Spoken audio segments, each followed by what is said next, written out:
So you're going live on YouTube a little bit early. That's good. And we'll be on time.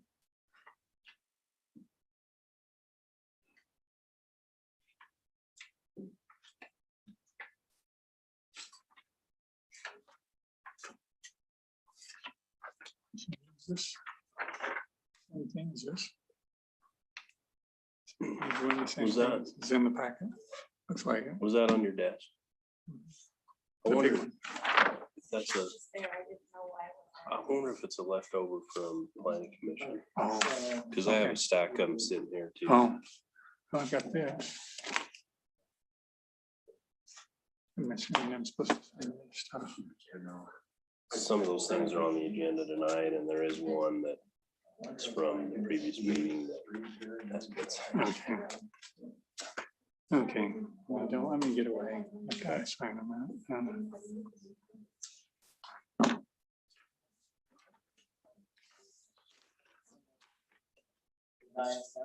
Police chief is at a conference, so I doubt he'll be on.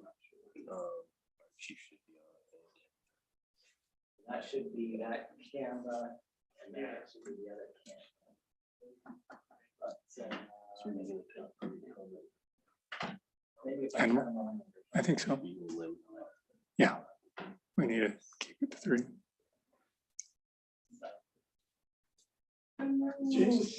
Hello. How are you? Good to see you there. Good to see you. I'm here. Name played out. Whenever this arrow's coming from the audience, you guys just looking at the audience. Yeah. Because I was debating whether just to be at home, it's way easier just turn off the window.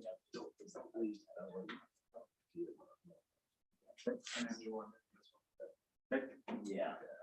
And I've been thinking about the whole thing.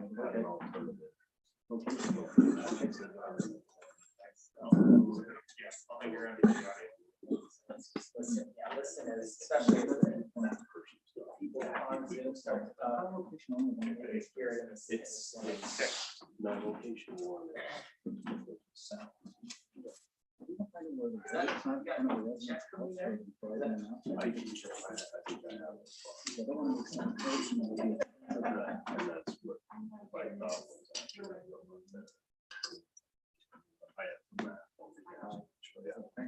Yes.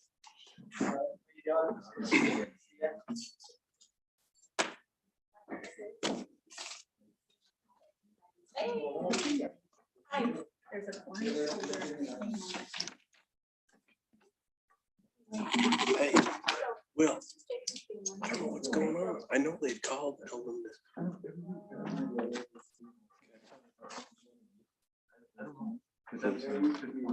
We'll try it again. I sat in there while they did it one day.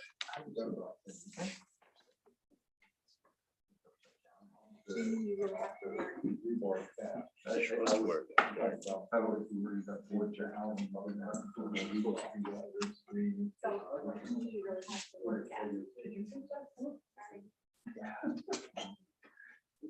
Going through the back door.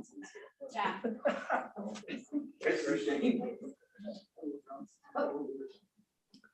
So Jason, if you move over away from Greg, if Greg comes, then if we're far enough apart, we can demask.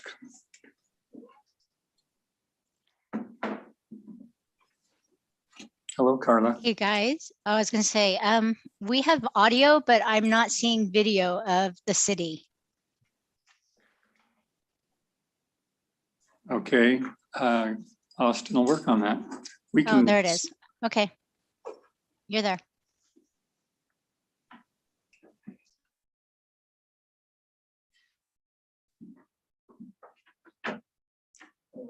How are you, Jason? So if Greg does come, then if you want to just slide over that way, yeah, just tip your screen. Thank you.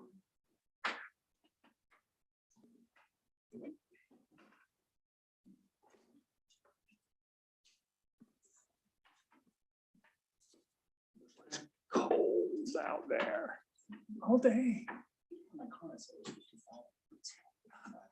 Oh, it's snowing like it was. We're going to have to wait just a few minutes. I guess we do have a quorum though now, So I suppose we could begin. Why don't we begin then? Mayor Stout is excused tonight. He's out of the country, I think. Oh, there's Jessica. So we will begin. We will take a roll call right now, starting with those who are joining us via Zoom. Carla?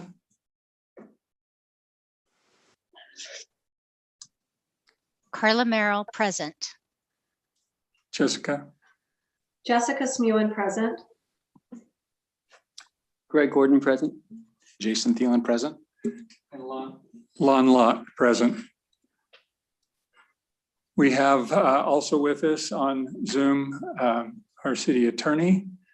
Nice to see you. Who else do we have? That's it on Zoom. I guess our chiefs are at other meetings right now. Also here at City Hall, we have Austin Roy, our city planner, Bonnie Cooper, our city recorder, and Shane Sorensen, our administrator. And welcome all those who are here in City Hall and those who are attending via YouTube. So Jessica, we'll begin with a word of prayer. Would you please offer that for us? Our Father in heaven, we're grateful to have this time together this evening to come together and to focus on the needs of our community. We're thankful for all those that are here, and we are grateful, Father, for this beautiful time of year, the spring, that we can enjoy our surroundings. We're thankful, Father, for the ability we have to counsel with one another and ask for thy guidance in doing so, that we might be able to meet and make decisions that will better our community. And we ask for these things in the name of Jesus Christ. Amen. Amen. Thank you, Jessica. We will have the Pledge of Allegiance now, and I'll just lead us in that. I'll rise. I pledge allegiance to the flag of the United States of America and to the republic for which it stands, one nation under God, indivisible, with liberty and justice for all. Thank you. Let's move into the consent calendar. Shane, do you want to go over a couple things? One that you sent via email. Yes, The concrete. It's not on here though, is it? it is. Oh, It's right item there, B. right there, by item B. Yeah, Okay. so item B, this year we bid out our just miscellaneous concrete replacement projects. It's a job that's not desirable because they might be replacing 5 feet of sidewalk here, 10 feet of curb there, all over town, and never fails they go from, get a truckload of mud, go from one little project to the next and come back and that kid's rode a bike through it. Something, it's always a challenge. We did it by invitation, so it's contractors that we know and have worked with before. We invited 4 contractors to bid and received 1 bid back, which isn't surprising based on kind of the times we're in and the construction, and it's tough. So the price was in line with what we've seen in the past, with the concrete increases and things that are out there. So we're recommending Concrete Solutions and Innovation be awarded this bid.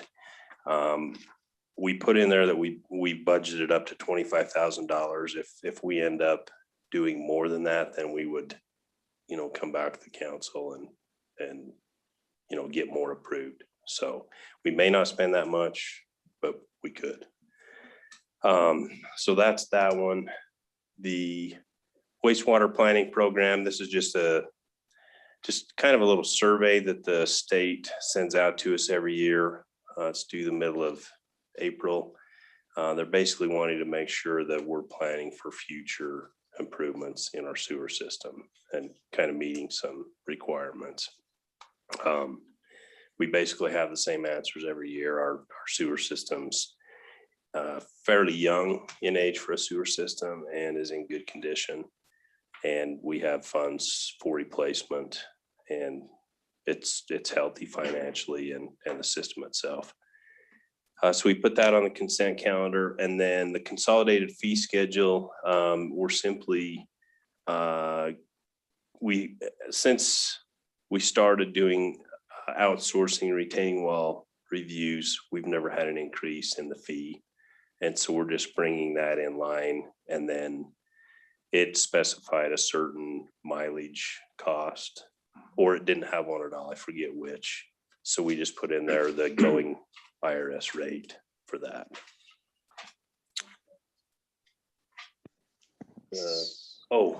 There is one recommended change. This came from one of our reviewers. It says in there, remind me, Bonnie.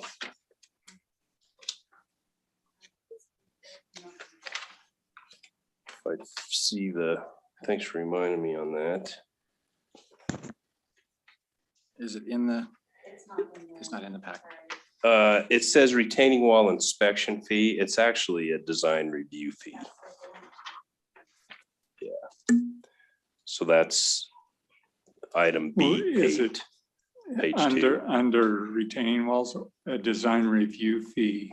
Yep, retaining wall design review fee Okay. instead of retaining wall inspection fee.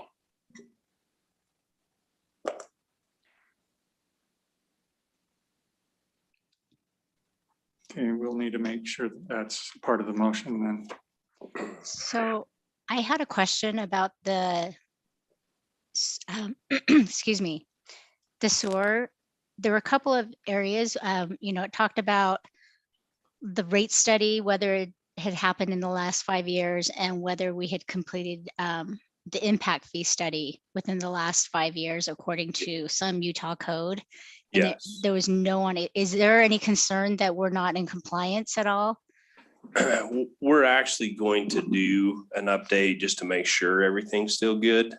We just started talking about that, but all of the major projects that were on our impact fee study and our capital facility study had been completed.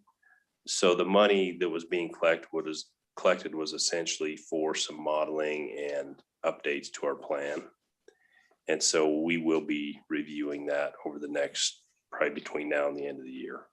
So you'll be working on the capital facility plan updates and the impact study and the rate study updates within the next year then? Yes, and Okay. our rate study, I think it's only 6 years out. Last time Timpanogos had an increase, we did a study, Okay. and nothing's really changed since then. So.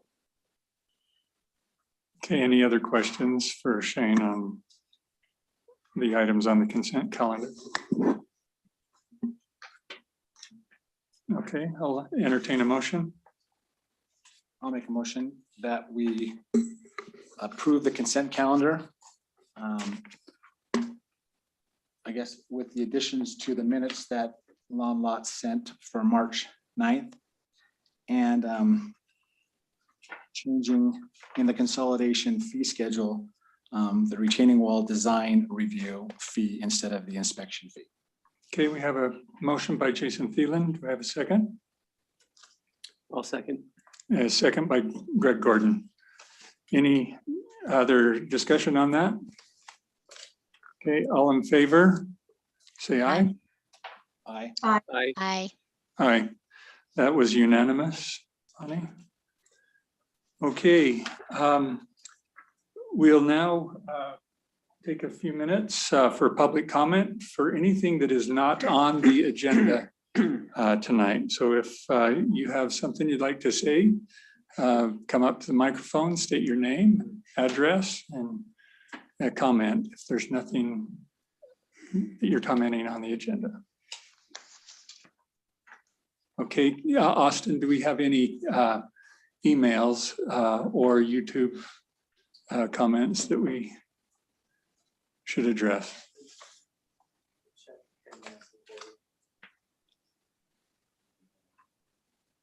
Turn on my mic here.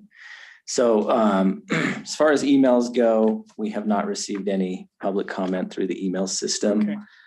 And let me review the YouTube right now.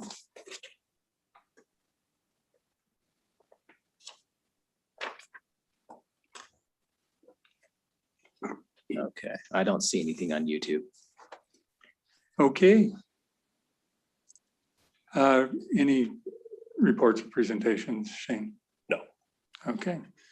Let's move into the first action item, Ridge Alpine Phase 5, final plat approval. Austin, do you want to take that? Yeah, I'll go ahead and take that. So the Rigid Alpine, this is actually the final phase of the Rigid Alpine. So this is a project that's been going on for a few years now, and they are now in the final phase. So this final phase involves 29 lots, or I'm sorry, yeah, 29 lots. And it's on 25.91 acres. So this, as a reminder, was approved as a PRD. They did dedicate a significant amount of open space, and much of it was in a conservation easement. And so in this particular subdivision, the lots range in size from 0.5 acres to 1.45 acres. 0.5 acres being our minimum size lot permitted in a PRD. And so staff has reviewed these plans and it meets all of our planning and zoning requirements. So which includes, the lot area and width. All of the lots are proposed as single unit family dwelling. So basically lots for a home, which is permitted in this zone. So it's in the CR 40,000 zone. But again, because it is a PRD, some of these lots are going to be smaller than you would normally see in that zone. A couple of notable things about this development are, so there was a lot of undocumented fill on this property. And so we've actually had them show that on the plat. So if you'll look at your screen, let me just switch to this here. So you can see better. Okay, so here we are looking at the plat. So this is the plat that will be recorded.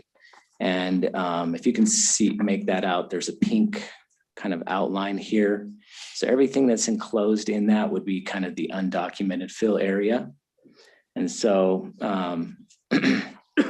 there was a lot. They used to excavate and do different things in this area. And so that we're just making sure that that's noted on the plat so that when someone buys a lot here, that they kind of know what they're getting into. And another. I just touch on that real quick. Yeah. Essentially what it means is when they do their foundation excavation, someone would need to come out like geotechnical engineer and just verify that they're down to native and there's not an issue with respect to that. So we didn't know really how else to handle it based on the grading work that was done before it ever came into the city. Mhm. So. Is there any sense how deep that fill went? My recollection is, so what we did was took our existing contours from before grading and then overlaid more recent contours and just Jed did kind of a model for comparison. My recollection is it was about 8 feet. And the deepest part of that was only on 2 or 3 lots. So. So they'll be digging that deep for a basement typically. Yeah, but there were some other areas where at one time they'd went up and dug around trying to find landscape rocks and things. And we were a little bit concerned about that too. So thought recording that on the plat would be the best way to notice people. Okay.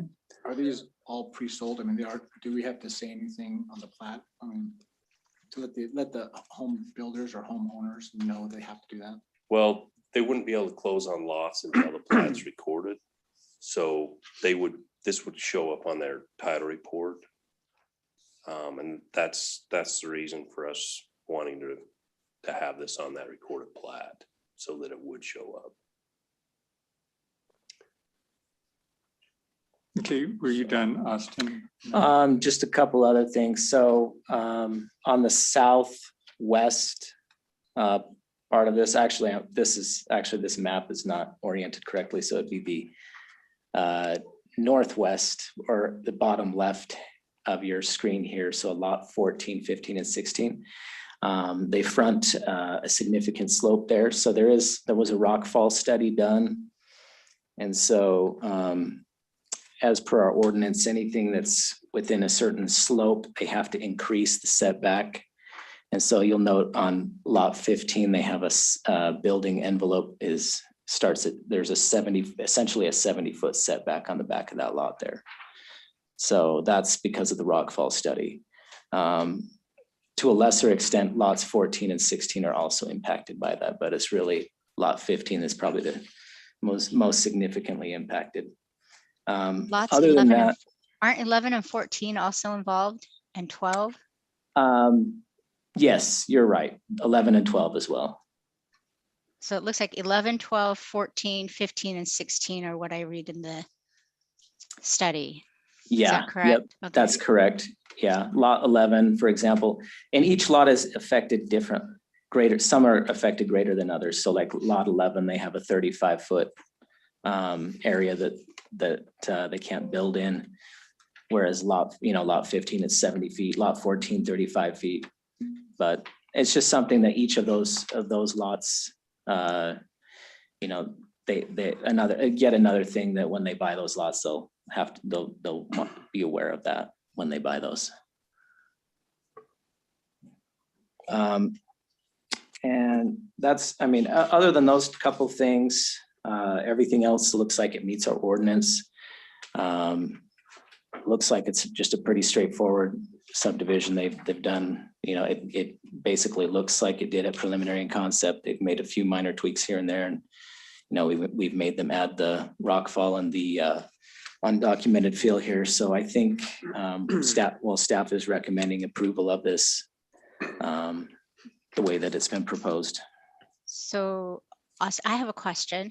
So on these lots that are affected by the rockfall zone, so 11 through 16, it looks like. So when they come in for the building permits, is it up to us to make sure that they are that they're not building in that zone? Or how does that work? So they would submit, so the first part for a home is they submit a site plan, and they have to show where the home is located on the lot in relation to the rear property, the front and the sides. And so at that time, that's usually when we catch these things. So we do that review at here in-house in our Monday morning meetings. So when the property owners, when they purchase this lot, they'll say, like, let's say I'm buying lot number 15. That information is going to be there. So when I take it to the architect, they'll know exactly what they're dealing with, or? Yeah, that's why we're making them recorded on the plat, so that when the architect sees that plat, he knows exactly what his building envelope is. Okay. And so this plat that I'm looking at is taking into account the rockfall zones. Is that correct? Correct. Okay. Oh, but it doesn't have the maybe what page is the building envelope on? Maybe I'm not seeing. Is it? These aren't numbered, are they? There's the cover, and then that would be page 1. It's on page 3. If the third page, yeah, the plans. I guess you're probably not seeing what we see on our screens right now. I'm sorry. Yeah. I think I'm looking at the right page, and the building envelope is, let's see. Oh, my eyes are so bad now. Okay, no, I'm seeing it's the dotted line. That's the building envelope, correct? Yeah, it's that dashed line. So you'll know, Okay. so like, for example, look at lot 24. It doesn't have that dashed line, but lot 14, 15, 16, all of those lots that are affected have that, and that's their building envelope. Okay, perfect. Okay, thank you. Okay, any other questions? Just curious. And Mr. Chairman, I do. This is Craig.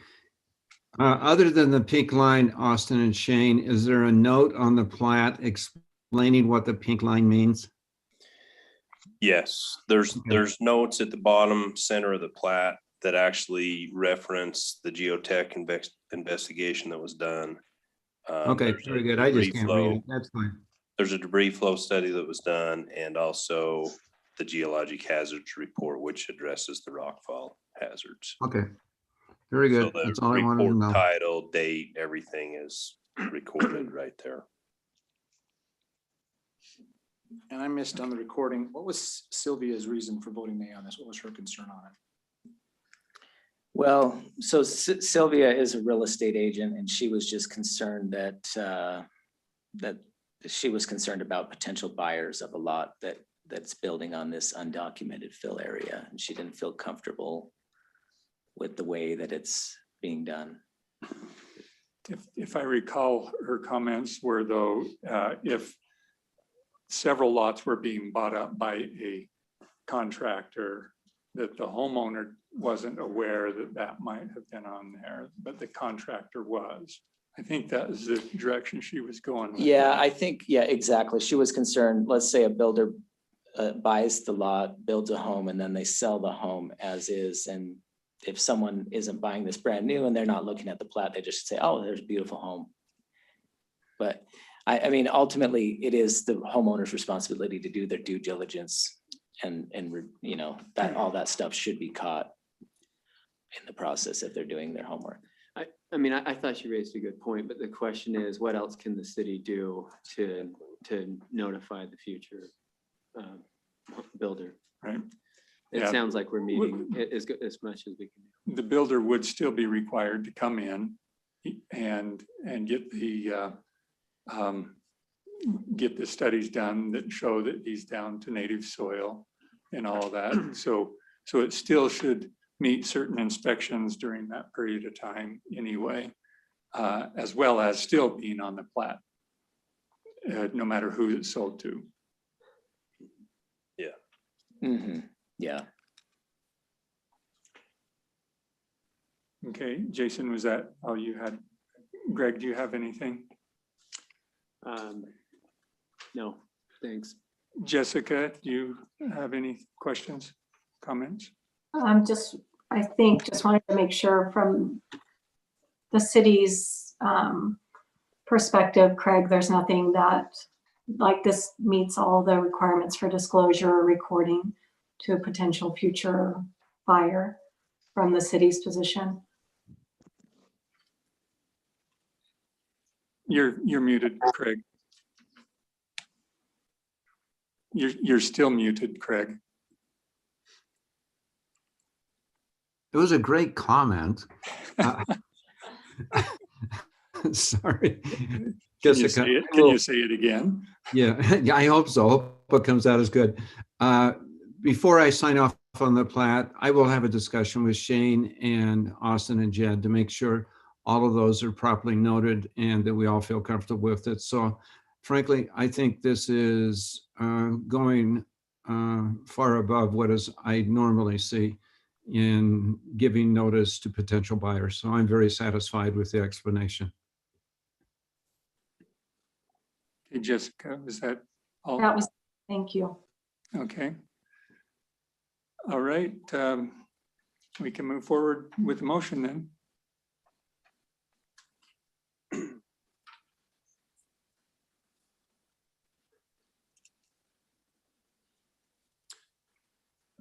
I'll make a motion. I move that we approve the Rigid Alpine Phase 5 with the following condition: that the developer meet the water policy with Alpine Irrigation Company shares. Okay, Greg Gordon made a motion. Jason Thieland, second. I just have one last Okay, question. Jason? With this, is the last phase of it? Is it? Yes. So have all the trails, all the things that they needed to do before this one been done, been checked off by our committees? I asked Jed that question because I knew that it would come up and he said yes. Including that pump and so on that was back. Yeah. and the trails are all built out and great, awesome. It's moving along. I have one other question, Austin, on lot 15. If you work out the math on that, I think they've got the depth in the middle of the lot, it looks like it's about 50 feet maybe for my estimation. I'm just, but, or could they possibly go deeper on that west side as the hill kind of curves in there? Or is this, are they bound to this envelope? I mean, is that something that could be worked with the building department or not? I mean, they're really kind of bound to what's shown on this plat here. So the way it's drawn here, and the one that you see in your let me just see if because the one that you see on page 3 is a little bit different than if you go to the very last page of this item, is the updated plat, and you'll see, let me see if it changes. No, it's about the same. There's a slight curve to it, it looks like.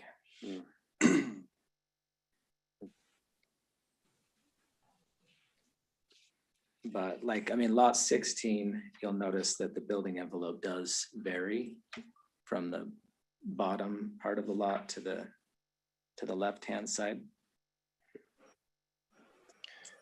The bottom line is lot 15 is a fairly shallow building envelope for the homes that are being built today. Yeah, But there's no getting around it. It's It could be one of those situations where somebody buys the adjacent lot and combines the two. Maybe that lot will be a deal. I don't know. Right. Or they just have to build a home that fits the building envelope. Right. So. Okay, any Do we- other okay, we- go ahead, Jessica. Do we need to add as a condition that the city attorney will meet with Shane to verify plat notations? We're good with that. Okay.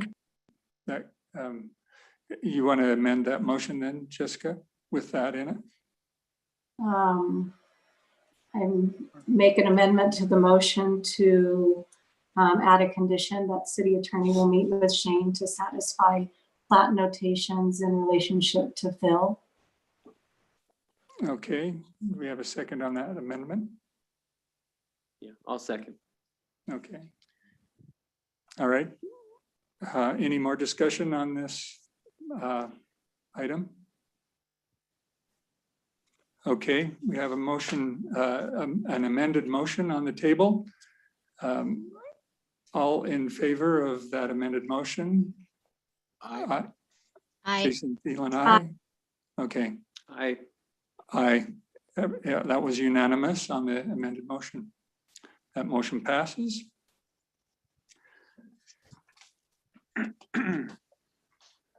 Okay, let's move into item B, extension of non-conforming building at 1031 East, 300 North. The Carson home. Okay, Austin? yeah. So this is the Carson home. The home is a non-conforming home. So on the screen here, we have kind of a site plan of where the home is located. You'll see in the back corner of the home here, the back left corner, northwest corner of the home, the setback is 10 feet, 4 inches. So setbacks for that zone for a home are 12 feet. And so it is inside the setback. This is a legal home. It was built, a while ago. Did you say a legal home? Yes, it's Okay. legal. It's legal. Okay. It's not illegal. They didn't do this illegally. So in planning, there's a terminology, legal non-conforming, which is what we would classify this as, Okay. meaning that it doesn't conform to our current ordinance, but it is legal.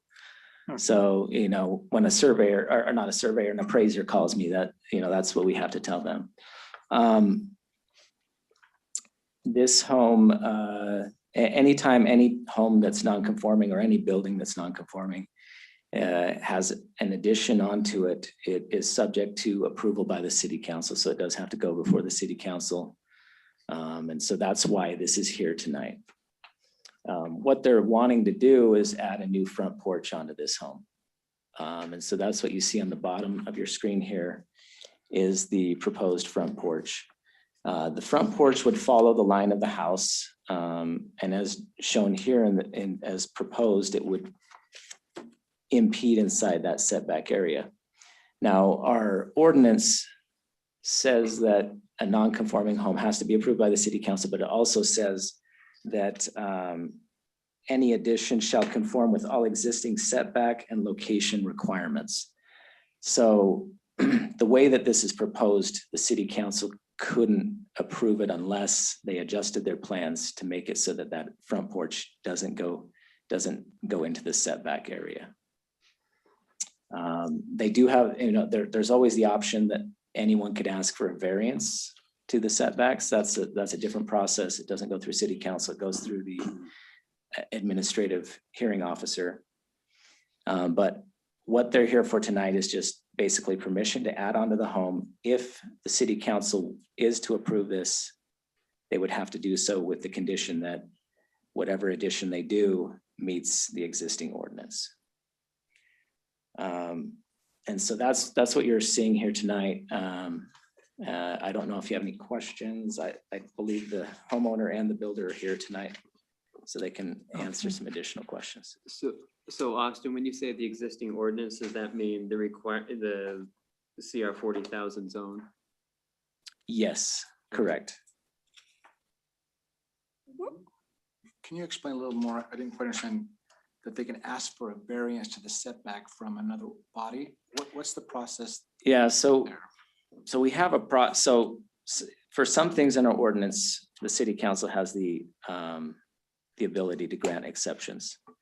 But it specifically has to call that out in the ordinance. And so if it doesn't, that's just not something that can be done. And so we do have a process. It's called a variance. So variance is anytime someone has a land use issue and they feel like they need some kind of an exception or they need to deviate from the written ordinance, they can request a variance. It's just a right that they have. They do have to meet 6 criteria to qualify for a variance. So one of the key ones being it can't be a self-imposed restriction. So, if the front porch could be built in such a way that it wouldn't require a variance, usually it would be a self-imposed restriction because they're saying, I want to put it in the setback, but maybe they don't have to do it in the setback. And so that's one of the criteria, and there are other criteria. This is all outlined in state code. So the variance process is a process that we've basically just adopted what it says verbatim in the state code. So that's a right anybody has. It goes to an administrative law judge, which is usually an attorney of some sort. We have a volunteer attorney that does it for Alpine City, and they'll look at that, and it has to meet all 6 criteria to receive the variance. Okay. That answer your question? Okay. Does the contractor or the homeowners want to come up to the podium here? Okay, please do. Please do. And because we do have a couple, I have a question as well. As far as the setback is concerned, then, is that Shane, to the foundation then? Yes, it is. So the face of the foundation, so the eaves could hang over and still meet setback. Yep. Okay, all right. So explain to us then where the foundation is sitting in regard to the setback, what the So distance we tried to is. pull a string line. Austin gave me a call there today before. Excuse me, state your name. Are you I'm Chris? sorry, Chris Okay, Hill, Chris Iron Hill. Ridge Construction. Okay, thank you. I just think everyone knows me. We tried to pull a string line. It was a little difficult with the shrubbery in the way and the fence in the way. What we came up with wasn't quite what the drawing there shows on the screen. Actually, that is more in our favor. The drawing there that's on the screen is a little more in our favor than what we came up with, which I'd like to just stay with this drawing. But I guess my request would be to to fulfill the process or continue the process to approve the plans the way they're drawn without changes. And Austin says that you guys can approve it the way it's drawn. So I guess we need to move forward with getting the process to get it approved the way it's drawn, not with Okay. moving the porch back. That changes the design significantly from what it currently is, and will change the look of the front of the house significantly. So And changing that footing the whole point, foundation would yeah. not, Yeah, according to my string line, again, there's some variance there. According to string line, we're about 14 inches off of setback. We'd have to Okay. kick that porch back 14 inches inside the line of the house, the continued line of the house up here on the drawing, which is, I think it would not add to the beautification of the front of the house. And that house needs beautification where it's located with all the houses around it. I mean, this little thing we're doing to that front of the house is a pittance compared to the houses around. And I think that definitely would qualify for what we're looking for here. okay, so as it pertains to why, can anyone give us an instruction or? Sure. Well, my recommendation, if information. that's the way they want to go through the process, my recommendation would be just in case they don't get the variance, let's just say that they go through that process, it is not granted. I wouldn't want them to have to come back here again. So I would recommend that the city council approve what they can tonight. So Okay, we approve that this could be built if it meets the setbacks. And then they can also then go through the variance process. But that way, if that process doesn't pan out, you would already have a decision made here tonight. okay. For my own interest though, why is this in the position it is right now? Was it built way before other things went in and, This was built in 1969. okay. Can you get closer? Maybe go to that mic. Are both mics working now, guys? Yes. Okay. They're both working. Okay, go ahead. So it was built in 1969 by James Moyle. And Okay, it sat there for, there was nothing east of it or north of it. And I bought it in 1994, 26 years ago. And it took till 2002 for a home to be built on the west side of it. So that was 34 years it sat there with nothing around it. And in 1969, 10 feet was the standard setback. And there were all kinds of crazy lines all around this property, even on your door out here. My piece of property has like 3 lines all the way around it. And there was I think a 4-foot section that was deeded that the neighbors bought. My dad owned the property to the west. I could have purchased anything I wanted from him to make it conforming if I had known. And then we also gave, our property goes out into the road, into where the road is now. And it was just a dirt road when I built it. The only people that went up that dirt road was Sherm Bennett and his farmers and to his Christmas tree farm. That was the only people that went up that road. And anyway, we signed off the rights, the leasing rights, the easement to the utility company so that they could put their utilities through our property for the upper part of Moyle Estates, for all those homes that are up there. And they couldn't do that unless we gave them that easement. And what we were promised for it never did happen. So we just did it. So it's really hard to think I can't just build a 6-foot porch the length of my house that's already there for all the things that home's gone through. For the 50 homes that I've had to have people drive by and build and dig sewer lines 2 and 3 times and all that. So that's okay, well, thank you for really the different. So anyway, that's the history. history, sorry. Appreciate that. If I Go can, ahead. one Yeah, thing Jason. I looked into a little more too, and I think it's interesting because I have a property with the surrounding state where they want to get a utility easement through mine, and we're negotiating the price back and forth. But in this one, there was nothing there. They own the property out to the middle of the dirt road. They gave that easement to the city that allowed for the utilities to go through, the development to go through. And in return, they didn't get anything monetarily or a swap of land. The only reason why I think that's a valuable point is because sometimes I wish we had more leeway in some of these things, because when someone does something for us, it helps us accomplish it. And then all of a sudden they want to do something like this where it takes a couple of inches. Mhm. And I think another interesting thing I've just heard just now, I mean, she could have had 12 feet if she Correct. wanted to back then. It would have been as easy as just saying, Dad, can I have 12, an extra 14 inches. 14 inches. I mean, yeah, but Yeah. our ordinance has changed. So because, she didn't, she could have. I just wish there was a way for us to be able to, on these existing older homes, to have a little leeway. And I understand what Austin's saying. But so the option is what I heard Austin saying is one option is to go to the variance. The other option is to approve it right here as it's written. The third option is to somehow bring it back to the city council and say, do we want to add anything in our ordinance that allows for some level of flexibility based on a number of parameters for a situation similar to this in any part of our city. So there's a third part. I don't know if you were thinking that, but So Craig, are you still Yeah. with us out there? Can you, I can't see if you're here.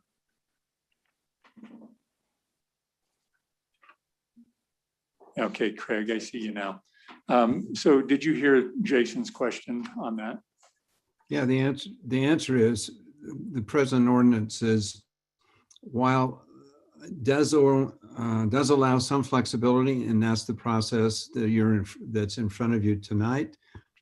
The variance application, there are 5 criteria, as Austin mentioned, to grant a variance, and a little longer process would delay them, but I see nothing wrong with the process that you're considering tonight for the 14 inches or whatever it is to grant their request. Which part of the request? yeah, Can you clarify? are you saying grant the request that they have to change the layout to meet our existing setback ordinance? So basically take what you've got here and trash it and come back with something that is. No, 12 sir. Okay, No, what sir. request are you referring? The request is to allow the legal non-conforming use and home that was built, I think she said in 1969, Mhm. to encroach into the side yard setback toward the front for the porch for 14 inches. So we're allowed to do that even with our ordinance the way it is right now. Isn't that true, Austin? That's why we're here. I'm sorry, I just had to step away for a moment. Could you repeat? Yeah, So Their request tonight, Austin, of the city council is to allow them to build the porch and encroach 14 inches into the setback. Is that not correct? that would be their request. Yes, that would be their request, but the way our ordinance is written, the city council couldn't grant that. Okay, then I suggest that we continue it and ask them to ask for a variance and expedite the hearing. So Okay, Having go said ahead. as a Sorry, Okay. this is Chris, Chris, the contractor. So as I understand it, though, the process for variance would be kind of a moot point. Because it sounds like we are self-imposed, the restriction. Does that sound right? The way you In my explained it. opinion, I would say it's probably a self-imposed restriction. okay, so Craig, go ahead, say what you were going to say. Austin, I don't want to pick a fight, but I disagree with you. It's not self-imposed because the city changed the setback from 10 to 12 or 10 to 15, and they didn't ask for it. And they've got a legal non-conforming home, and as one that has sat as a hearing officer considering variances, I would take that in consideration. And I'm not sure I would agree with your self-imposed hardship. Maybe the city imposed that hardship. With a variance, are we ever able as a city council to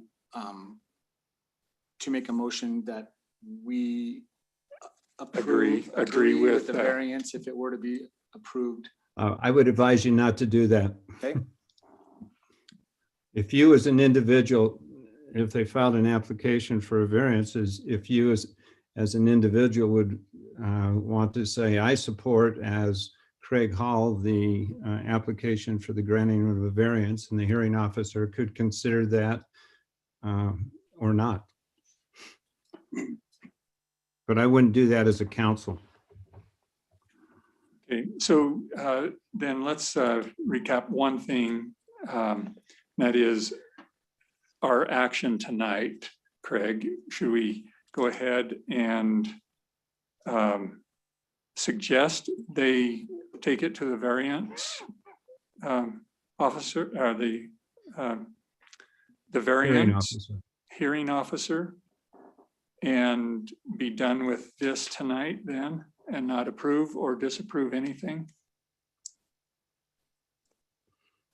I think I would suggest that you continue the request that's before you tonight and suggest they consider filing an application for a variance, understanding that it may or may not be granted.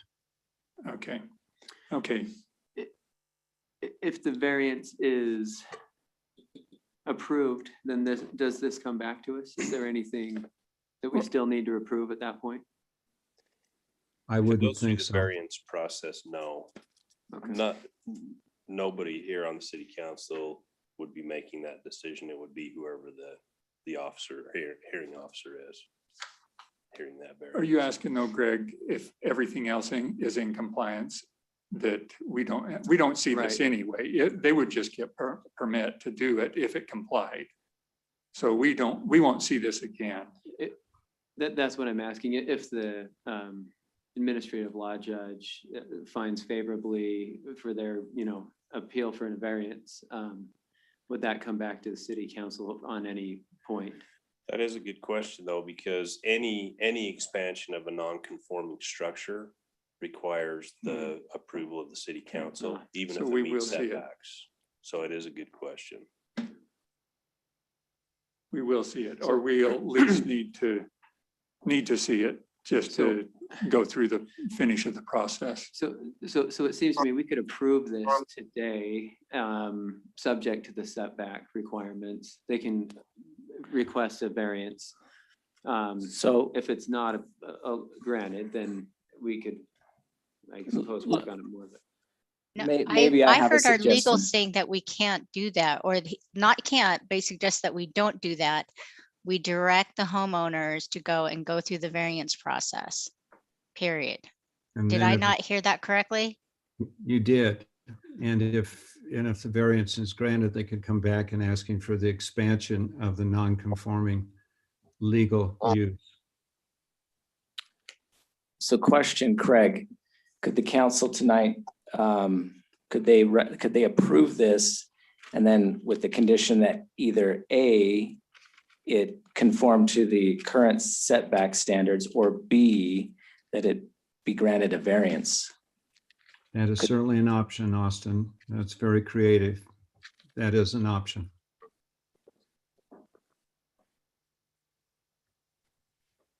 Okay. Okay, does the council have enough information now that someone can make a motion? Let me pose one more question. Craig, if you need to think about this and respond at the next meeting or something, that's fine. Just pose a question. If this house was built when the property was in unincorporated Utah County and it was annexed into the city with the property boundaries the way they sit today, would that have any effect on how we look at it? Or if, I'm trying to verify it right now, if when the home was built, the setback requirement was 10 feet and now it has changed, would that, again, if you need to think about it between now and next meeting, that's fine. I'm just posing that question. Shane, let's discuss that tomorrow after you find out. I think it would have some bearing. We would have to decide what that bearing is. Yeah. so Austin, you had two creative ideas. Can you repeat those just so we're clear? Yeah, so my idea was the council could approve this tonight, like I say, we approve the proposed plan with the condition that A, it meet current setbacks for the CR 40,000 zone, or B, the homeowner be granted a variance by the hearing officer. So you'd be approving the non-conforming extension with the condition of A or B being being subject to that approval. Answer your question. So they could move forward, even if, could move forward one way or another. Right, without coming back here, sounds like. There's something different. You're saying we approve this moving forward, but you're gonna have to move your, Yeah, that's plan A, is to move Plan A. over to conforming, or plan B, which was also be approved. It would already be approved if we take it to variance, get the variance for the way it's drawn. It's already pre-approved to be to have the addition built on a non-conforming, legal non-conforming structure. I understand. yep, I understand that completely. Yeah, that's what, exactly. Essentially, he's just skipping a step. So He's we could skipping do, one step of us having to come back. Yeah. One way or the other. so we could do approve it subject to either. Do you of understand those. that? I understand that, but if the variance isn't approved, then you're moving it 14 inches off That's correct. and doing that. Or, yeah. And then the only question is, the other question which I brought up is there is a third option, There is. which is to come back here and say, do we want to find a way when we have some of these homes that were built in the early 1900s, that we don't, if they want to add a porch, that we don't tell them to pound sand, that we have some flexibility for these older homes. And so that, go to variance. If that doesn't work, come back and we'll discuss. I mean, there's a third option, is what I'm saying. That third option would be available anyway, right? So the third option essentially is to amend the ordinance, right? Right. Yeah. Can we make that the first option? Is there a reason why we need? Well, to go time, through I the would assume, process? yeah, I would assume timing is the thing on that one. Craig, how long to amend an ordinance or to give the council an option to be able to make an exception on something like this? Well, unfortunately, it's my understanding that this is in the planning code, thus it has to be drafted, would have to go to the planning commission, Austin, for a public hearing and then a recommendation to the city council. Correct, yeah. So we would have to notify it at least 10 days before that we're having a public hearing and a planning commission meeting. Next planning commission meeting is April 20th. So if we noticed it 10 days before that, we could do that. And then a week after that, it would come to city council with the recommendation from planning commission for consideration. Assuming they make a recommendation. Yeah, assuming they make a recommendation at planning commission. You're 4 to 6 weeks out, Lon. Okay. So As a contractor and the designer, I would propose that process. So do we have a feeling from the council if you'd like to pursue that direction? Carla, what's your thoughts?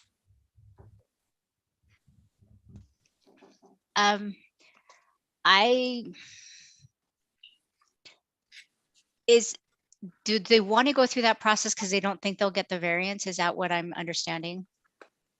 Well, I'll answer. This is Chris again. I think in the way I'm thinking of this is the time we're going to be spending with the variance. We could also be using that time and it is possible we're not going to get the variance. That is true. It sounds like from legal that because he sat on that in the past, that it might be considered. But and that's good. That's a risk we could definitely consider taking. But at this point, if we're 4 to 6 weeks for a variance, or 4 weeks for a variance, or 4 to 6 for the real option A that I'd prefer, then I'd just rather just go with the option A, throw all of our chips on the table. Okay, because I didn't know what the situation was with the variance. Because if you can get it, I'd rather you just go through that process, because I feel like, it's the same thing. You're taking time from planning commission and city council from doing other things. And I guess the question is, do we want to take the time and resources? Is this something that we're going to see a lot more of, or that we're seeing quite a bit? Because I feel like this is the first time I've seen this on an older building. Are we anticipating seeing a lot more in the future that would justify the time and the resources that we're going to have to go through to do this? Does that make sense? Yes, Austin, you want to address Yeah, that? I mean, this is not it's not an incredibly common thing. We don't have a lot of, I would say, I mean, there are non-conforming buildings, but I don't know how often we're going to see this issue popping up in the future. I don't think it would be a frequent thing that would happen all the time, if that's what you're asking. Yeah, I don't love all these changing in ordinances that we've been doing lately, so I probably would not be in favor of it. Can I ask a question, please? This is Jane Greiner. Okay, Jane, we'll hear a Thank you. question from you. Thank you. This was very frustrating to us on Planning Commission as well. It's obvious that what we want to do is let this person build their porch. It's very minimal amount, you know, and it seems ridiculous that we're even doing this. But what I want to find out is, have we, I don't like changing ordinances for changing ordinance sake.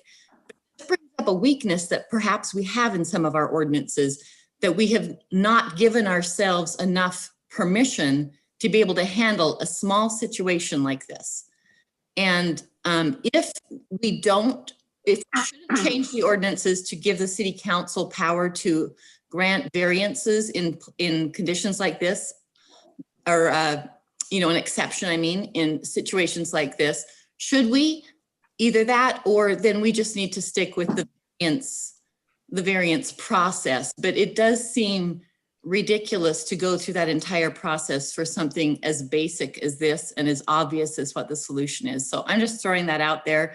I would love this not to happen again to someone. And I just wonder if we have our ordinances written to give the city council enough authority to handle very small situations like this. Okay, thank you, Jane, Or, for your question mean, statement. Does it even need to be city council? Good Do you know point. what I mean? Is it something that could be handled through staff? If they're gonna, you know, if you're gonna change the city ordinance, it should be something that will streamline the process, right? Good And point. so if you write the ordinance where it's less than 5 feet or whatever it may be that you come up, that the planning commission comes up with, that they just need to come to city staff and ask for it. I don't know if it necessarily needs to come to city council every time. The city staff is going to be much more consistent than city council people throughout the years. Let them come up with the guide, you know, along with you, with the planning commission, come up with the guidelines and then go forward that way. I'm not in favor with bringing every little single thing to city council. Okay, thank you, Carla. Jessica, what's your thoughts on? I agree if we could come up with something that has more of a broad sweeping impact on planning commission and city council that can solve these inches, you know, inch exceptions. I don't want to change an ordinance for one situation, but if there's a way to remedy these reoccurring small asks, that maybe could then be a staff decision or just an, you know, administrative action, I would be in favor of looking at something like that. Okay, thank you, Jessica. Greg, Yeah, thoughts? so I mean, my thoughts are, I think we should just approve this now, since even if they get the variance, they'll have to come back, right? So we can approve it subject to receiving a variance. We can look at the ordinance separately and see if we need to expand our ability to, you know, in what circumstance. But that, it seems like that's a separate approval regardless. Okay. Back to you, Jason. Yeah. You're the one that think- thought of that. Greg and Carla make good points. I think though that it is one or the other, and I think it's healthy to ask the the builder or the homeowner, would they prefer one over the other? If they prefer one or the other, we simply say, we'd be willing to do this? Would we be willing to as a committee? Well, yeah, that's where I was going with the questions Right. there. It sounds like Carla's leaning away from it. Jessica's sort of leaning away from it. And again, I don't have the answer, but there's some things like this one, we're inches off and we're talking about a porch. Yeah. It's a porch. Yeah. It's not it's, Yeah. and if they wanted to, I guess they could do like the Alpine Fitness Center did and pull it in a little bit and then stick that off the edge and let it come closer, because if you remember, they were able to get closer to the street by jutting out over top of the footings. But we don't want to make people jump through tiny little hoops like that. Literally, you could go all the way to the end if you brought your footing up right there on your 12-foot, and then just when it came up, went up and over. They could still do that, but that's just it's just not. I don't know. It's just. So I'd propose even if it's as simple as with a legal non-conforming building, that we provide some leeway. Maybe you tie it to porches, maybe you tie it to porches or stairways or something like that. To both of your points. I mean, it is a little bit specific to this one, but I'd rather err on the side of being a little more flexible with older buildings than just letter of the law. So I'd be for sending it back to city council to modify the ordinance that allows for the planning commission, modify the ordinance that allows for some flexibility in relationship. Maybe we just go to porches. So yeah, maybe if you do it and address it specifically to the facade of the home as opposed to not the original footprint. Right? So if you're not increasing the foundation that's going into the easement, but to me, a porch is more of a facade. Yeah, but this one is if footings and a foundation. Or livable areas, maybe what she's, Yeah. I don't know. Or we could do a percentage too, which, I mean, I'm happy to take it back and look at it. My brain's just kind of thinking now, because it could be, if it's only a certain percentage off that it's allowed, so that we don't have big things being changed, but if it's very minor, there's a allowance for that. Okay. All right. Anyone want to pull something together then? Greg? I'll make Okay. Jason, go ahead. I'll make a motion that we send this back to city council, to planning commission with the instructions to modify our ordinance to allow for legal non-conforming properties to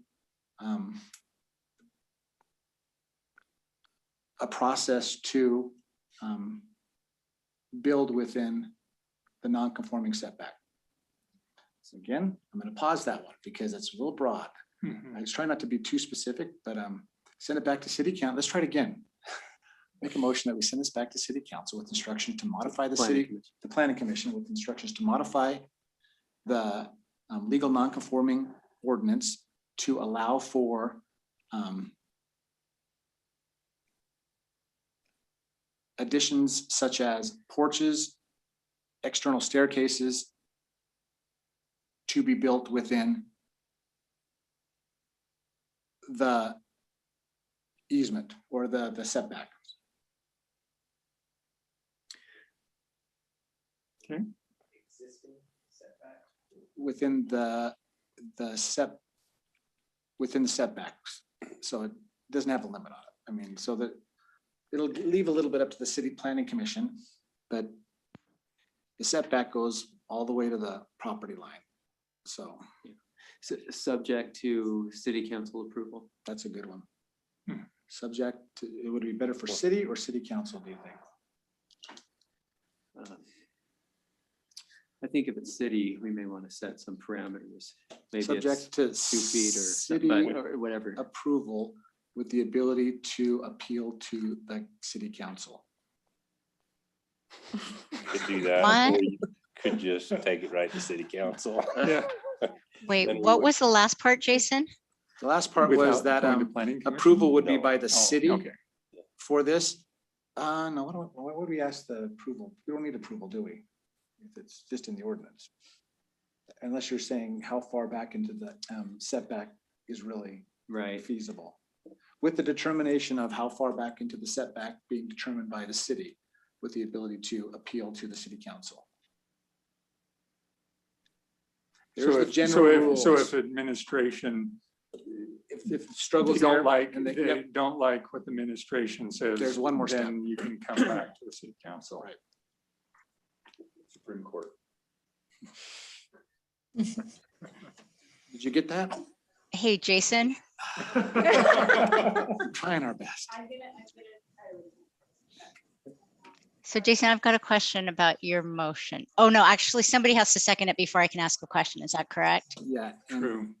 It's going to be read back right now, the best of her ability. To the best of my ability.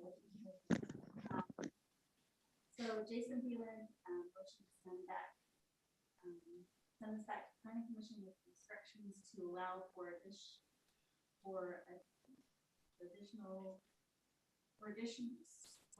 porches and staircases. With, yeah, outside staircases. To be built within the setback. After that, we just said subject to. I can't hear her. Your microphone's not on. Yeah. There we go.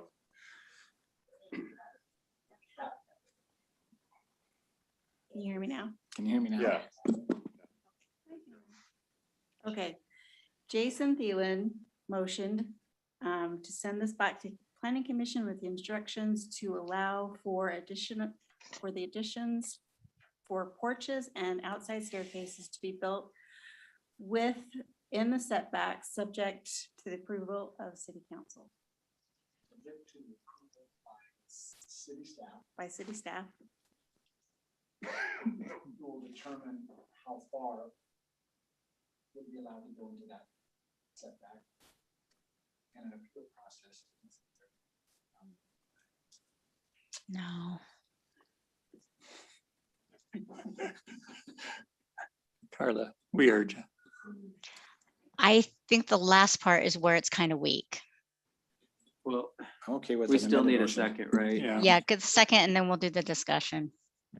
Okay, are we ready to move past Giovanni? Sure. Okay, Jason Thielen made a motion. Do we have a second to that motion? I'll second.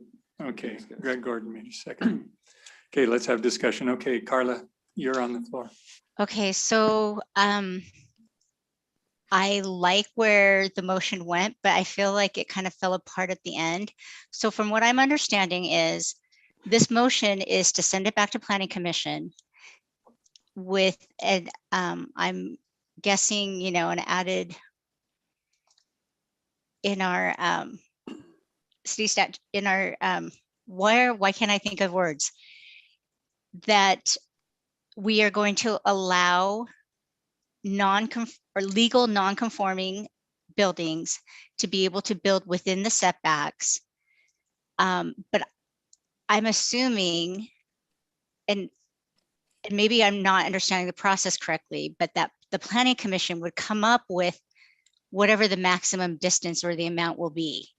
Correct. So let's say they can build within the legal setbacks that are, the standard or the current setbacks up to 8 inches, 12 inches, whatever the planning commission comes up with. So that's going to be our new city ordinance, correct? If that's going to be the new city ordinance, and then if somebody goes outside of that, let's say, I'm just going to arbitrarily say 12 inches, okay? 12 inches beyond and into the setback. If they want to, have a porch that's more than 12 inches, from what I understand from Jason's motion, is that then they would go to city staff and ask for maybe 24 inches. And city staff says no. If they say no, then they're going to come to planning commission. Doesn't that, I guess why what I are we was putting saying- all these steps in? I guess what I was saying is I wasn't adding a specific, I didn't want to say, oh, it has to be 12 inches or 14 inches or 2 feet. There might be a situation where it's 3 feet, but if we didn't put an exact number on it, they could still, what basically the ordinance says is on legal non-conforming buildings, you can build into that setback. The amount can be brought to the city offices. The city could say, okay, that works or that doesn't, and then I guess to your point, I'm not trying to make this just about the Carson's home. I'm trying to make this that could work for anyone in downtown who has a non-conforming or anywhere. And there's a path for them depending on the different circumstances.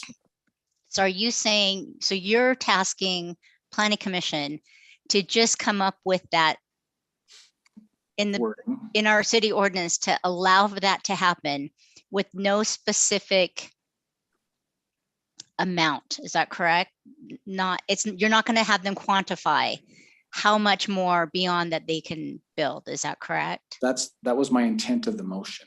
If we can think of a better way, but my intent of the motion is to simply say that on these legal nonconformings with a porch or external staircase, that they are able to build in that with the direction of the city. Okay, so if they do, then they would have to come to the city no matter what, whether it's 1 inches or 12 feet. Correct. Would have to come to the city, ask, but then, you kind of have to give the city direction so that they can be consistent. Yeah. Go ahead. Yeah, Then go I would ahead, like Greg. to ask a question. I was just going to ask Shane, are you comfortable with that? Because it just feels like maybe this puts a lot of pressure on you. They maybe want to have now a 1 foot setback. And you're like, well, that doesn't seem right, and then I don't know, you send them to city council, or do you prefer to have parameters or not parameters? And is it, Go ahead, Shane. Parameters are nice because, our goal is to be consistent with everyone, and it does leave it open to maybe being arbitrary and, how do we look at one situation versus another? And then my mind starts going, okay, are we looking at side setbacks only? Would we allow someone to go into a front setback or rear? Would there be limitations there? And then I thought, well, I've got this was our 1957. Those that aren't here in person can't see this, but this was our 1957 zoning ordinance. It's a little thinner than the current version. It does show a 10-foot minimum side setback with an aggregate of 22, but it has another stipulation in there that I've never seen before. There's a minimum, it has to be at least, the aggregate has to be at least 1/3 the width of the structure. I think that's what it said. So it's kind of a strange, so you have to do a little bit of math when you're figuring this one out. But so I thought, well, what if it was 10 feet? But then Jace, as I was thinking that would be the way to go, then you could have an existing structure that's already closer than 10 feet. So they wouldn't be able to expand, period. So Lon, I don't know. Okay, Lon, could I say, thank you. I just want to say how this is what I was envisioning, and I don't know, tell me what you think, but what I was envisioning is that this ordinance would come back and we would say on a legal non-conforming building that they are allowed to go into the easement a certain percentage of the setback, excuse me, a certain percentage, like, or a certain number of inches or feet. And then that would just allow, and if you want, you can say it with city council approval or with staff approval, but basically all that would do is allow a small window for these kind of close, unusual situations. And then outside of that, it would follow the normal process that we have now, which is go get a variance, because we still have that variance process there. We don't need to ignore it. I was feeling like all we wanted to do was just add a small amount of flexibility to this and just keep it really simple for these really unusual cases where there is just a small encroachment. But percentage of what? Right. Well, or foot, I was like they can go into the setback 25%. Like if if it's a different, because setbacks are different based on the part of the lot you're on, right? But the problem in my mind with that is, let's say they already have a 5-foot setback and you say, can they go 25% of what they have? Is it 25? Oh, if they're already in it? you mean? Yeah. Mm, And so, Okay, so it could be a foot measurement. Yeah, that's a good point. But what I was just, I guess I'm saying is, I thought what we really were trying to do here is just cover these minor exceptions and allow the variance process to cover anything that's bigger than that. Okay, thank you, So, Jane. Greg? so I think from Jane's comments, right, we could say, 2 feet or something without that's, city staff can allow in this fairly limited circumstance of legal nonconforming for porches and stairways, and then that's it. And then beyond that, they could seek a variance. Okay, I think what we're experiencing here is an example of how complex and complicated it gets as we're trying to modify some of these things versus then going to a variance hearing officer to say, okay, this is an exception. This is different than everything else. And so we're trying to create something that maybe a variance officer would say, this fits for this situation, versus we're trying to fit this for many different situations that we may never see. And my point is, the variance offer, to his point, is might very well say no to this. But I still think that we should be flexible with this, regardless of what the variance officer says. So, Jason, I think what Jane said, I'm in support of that the planning commission come up with a finite amount that it can go over. And then after that, they can go to the city. But as far as like leaving it open-ended and going to the city for every single one and then come to planning commission, I just feel like it's a very convoluted process for something that's pretty simple. And I'm fine with that. I mean, if you want to say 3 feet, like you mentioned, or put a number attached to it. Would it be fair though to maybe go to the engineer and say, tell us what the best solution to that measurement would be? Lon, might I make a suggestion? Yes. Okay, so if we go back to the example here, this example that we're looking at tonight. So the home is at 10 foot 4 inches, right? Mm-hmm. Okay, so what if in crafting this ordinance, what if we just said, if the addition doesn't extend beyond, so right now, let's just for sake of simplicity, let's say the home is at 10 feet, okay? If the addition doesn't extend beyond that 10 feet, it's out, I mean, it doesn't meet our current setbacks, but it's not encroaching any further than the home already is. Exactly. So why not in that situation, maybe that's the situation where staff could approve it if it doesn't encroach any further than the existing home. But when you start to go beyond that envelope of where the existing home is, you're now encroaching beyond where the non-conforming home is already sitting. And so you're encroaching on what their neighbor already has this gap, this setback in between the two houses. And so they expect this certain distance between the two houses. And now if you start to encroach on that I think that creates an issue. But if they know, oh, my neighbor's home is 10 feet away and they're adding on to their home and it's still 10 feet away, I think in that situation, that's different than allowing them to go beyond where the non-conforming home is. I think it's a really good point. And that's a much Yeah. simpler ordinance if we want to Yeah. be careful that way. Well, so can we make the motion then to allow them to get that in that? I mean, you don't have to decide that right now in your motion, right? It goes back to planning commission with that direction.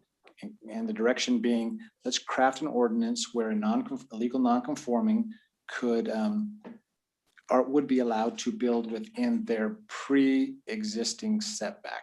Is that pretty much what you're saying? Correct. Okay.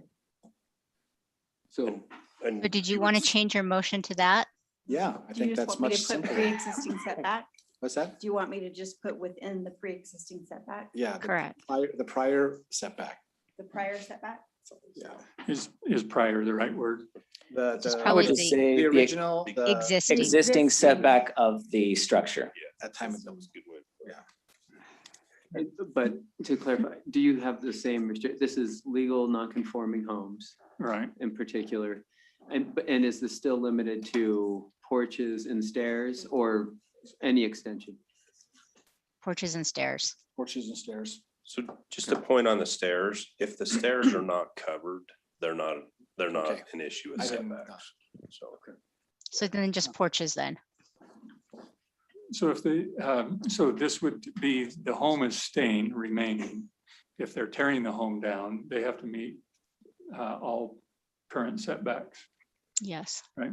And I think if you went that direction, kind of the fail-safe would be to maintain that property owner would have to come to the city council to request, as it is right now, to expand that non-conforming, legal non-conforming structure. Yeah, still doesn't change the ordinance we have of them coming here for a non-conforming. So if structure. for some reason, some situation, it would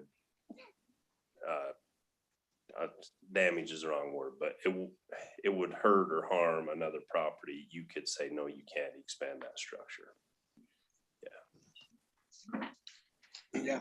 Okay, so do we So- need to, Can we get that read back? Yeah. I mean, that's a new Yep. motion, right? Okay, yep. Bonnie, you're on. still on. Okay, Jason Thielen moved to send this back to planning commission with the instructions to allow for porches and external staircases to be built within the existing setbacks of the non-conforming structure, subject to city staff to determine how far, and I stopped right there, how far, Was Yeah, that, we might want to take that part I out. think we just Yeah. took that one out. just Did city you? staff? Yep, take that out. So when it gets to existing setback, it will be the setback at the time of the home built, the building of the home. As opposed to existing setback, that can be a little ambiguous. So repeat that one more time. So we'll be able to build those porches and the staircase within the setback that was established at the time of the home building.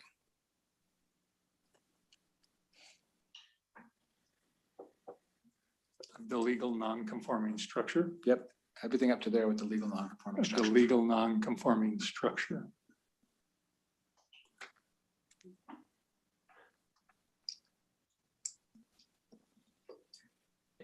It sounded like stairs weren't subject to I was this. thinking there are some that are covered, so it doesn't hurt to have it under there. You could say covered stairs or Okay, and make it, instead of stairs, say covered stairs. Covered stairs? Yeah.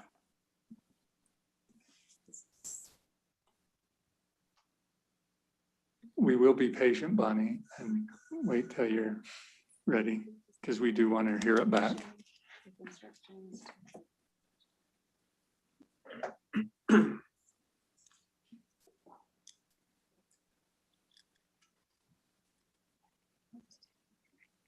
Okay, so Okay. Jason Thielen moved to send this back to planning commission with the instructions to allow for porches and external covered staircases to be built. To be built within the setback Within the that was setbacks at the allowed. time, allowed at the time of the of the original original, build. of the original. We can builds. fix that one, but yeah. Did that say legal non-conforming? Yeah, that would be where that would be put, is at the end. Repeat it one more time. Okay.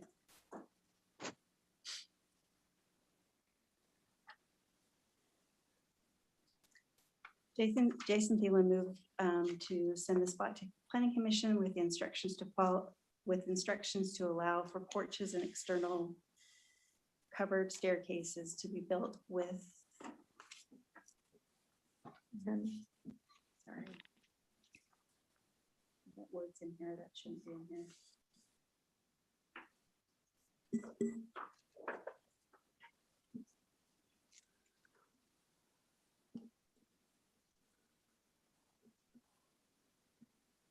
Within the original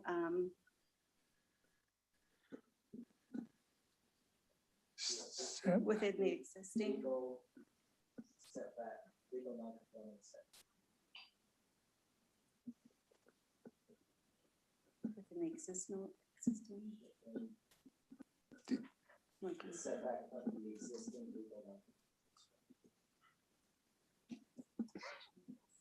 Non-conforming. Doesn't make sense. No, it doesn't make sense. Mm-mm. Within the setback of the existing non-conforming structure, you said within the non-conforming setback? within the same setback. Within the existing. Existing So if the The existing setback. setback. structure has a setback to the property line, let's just say. Same setback. I guess it's not- So I understand it. Just an idea. Okay. So the setback is not less than that of the existing structure. Covered staircases to be built Just an within the idea. existing. We don't know what we want. Yeah. We'll figure it out. I think this one's clear enough. This It one's can- pretty clear enough. It's all you I guys think it figure out. is.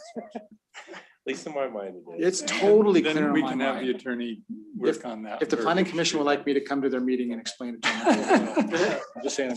Fortunately, Jane's here. Okay. Okay, Jane, we're saying that we want them to modify the ordinance.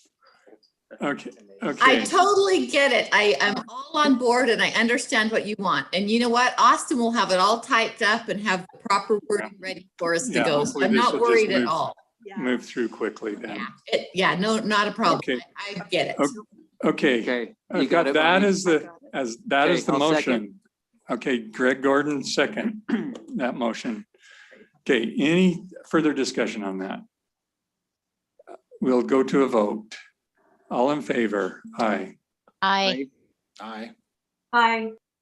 Okay, that is unanimous. We'll go to planning commission. Thank you. Okay. Log for. Okay, I think what we all learned tonight is it's not easy to write ordinance. yeah, that is true. Well, hello, Alan. How are you? I thought meeting started at 7. I was late. I wanted to make a comment. Well, I would allow that in a minute. Let's see where we are on the agenda. Thank you. And usually it has been sort of starting at 7, but, well, we've been starting at 6 for 3 months now, or almost since the first of the year. Starting at 6 with the meeting.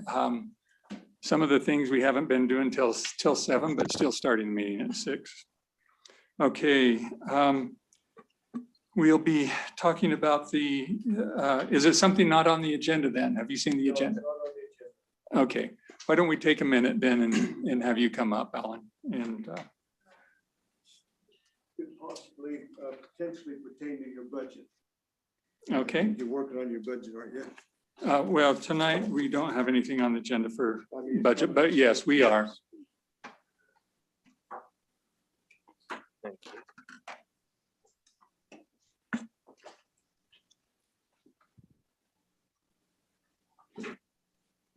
Alan, can you keep it to 3 minutes? Oh, yeah. Okay, thank you. Thank you.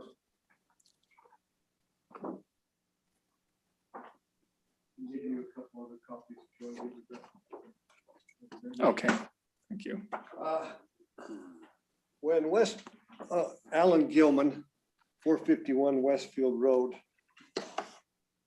When Westfield Road was built, I don't know how long ago it was, seems like yesterday to me, but I don't think the city anticipated the amount of growth that the city's expected. And so when Westfield Road was built, there was not a sidewalk put on my side of the road. As you can see, my family lives in the 3 homes where the blue squares are. Mhm. Ross Beck's home is in where the green square is to the west. And they're currently tore down his home and they're building a new one there. But this is the only stretch along all of Westfield Road where there is no sidewalk. And a lot of kids this is their only access to get to the junior high is down that road or go clear around. So a lot of kids and bikers and runners and lots of traffic on that Westfield Road anymore. So I'd like to consider, the city to consider providing a sidewalk in front of the 3 homes my family has. And maybe consider doing where Ross Beck's home is too. I've measured some footage there to show you how many feet would be involved in that. Any questions? Okay. So Shane, do you have any? Yeah, this is something that I would be in favor of. Right now, if kids are coming from the 200 North area or Deerfield, the road right here by this red X will be connecting through. Probably that'll probably be coming to us. Those kids have to cross Westfield Road twice. They cross it, go west, and then come back across to go to school. As Alan said, when we rebuilt Westfield Road, the Beck property, the Van Burgess property, neither of those were developed. And so at that time, we elected to put sidewalk only on the north side of the road. There were just some short sections we had to complete to have a sidewalk on that road. I actually approached the new owners of the Ross Beck property out here. At one time, they had talked about subdividing and then they decided not to. And I said, hey, I'd love to get the sidewalk in there. Would you guys be willing to work with us while you're kind of tore up? Because I'm sure you'll re-landscape at the end. And I need to follow up with them, but they said, we'll consider that. I think it would be a benefit to the community to have this in there. It's not as simple as going out and putting a sidewalk on a flat piece of ground Because of the for slope. part of it, particularly in front of Alan's house. There's a ditch there, and it's about a, Alan, 7-foot drop maybe. Probably 10 or more, I'd say. It's a pretty good drop. So there probably be some pipe involved in different things, but it would be, I think, very beneficial to the pedestrians in the city. Okay, thank you, Alan. Yeah, Appreciate thank you. that. We'll staff will move on some suggestions on that. I think it's a terrific idea. And that it's a problem where it needs to be. Thank you. Okay, let's move into item C, the large animal ordinance. Austin? Yes, okay, so the large animal ordinance. So this is coming back to city council. This has been to city council before. It was sent back to planning commission to hold a public hearing on some proposed language that the city council wanted to see. So the city council, the planning commission held a public hearing and they did make a motion to approve this. The motion was they recommended a couple tweaks to the ordinance the way it was written when it was sent back to them. So the tweaks, I'll just read the motion that they proposed. So they motioned to recommend to approve ordinance 2021-05 to say 2 large animals be approved on a 20,000 square foot lot with 10 animals as a cap. Additional large animals may be approved on lots over 5 acres by the city council. So to summarize, the ordinance would essentially be that in order to have a large animal, you'd have to have a minimum of 20,000 square foot lot size. And if you did, you would be granted 2 large animals.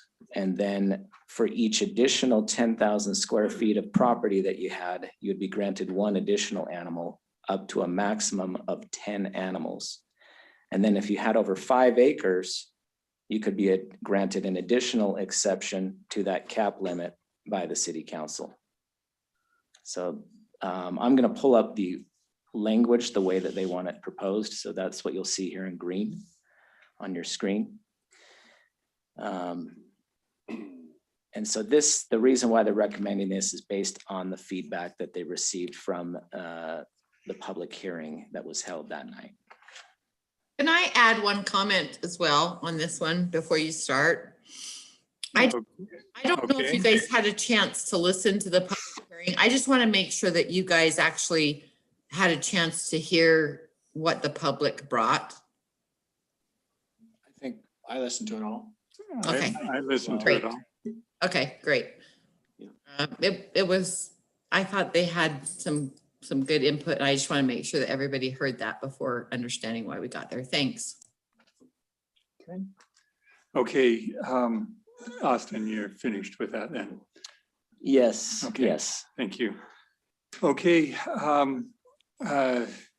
looks like we have some people here tonight, some that have made comments in the past in the public hearing I saw last week. But I would be willing to listen to any other comments that the public here have. I've gotten a lot of emails and some phone calls myself over the course of the several weeks this has been being worked on. Austin, do you have any comments that need emails that need to be read on this topic?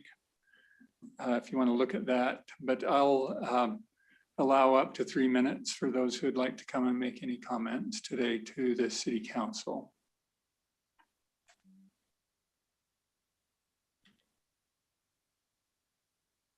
Okay.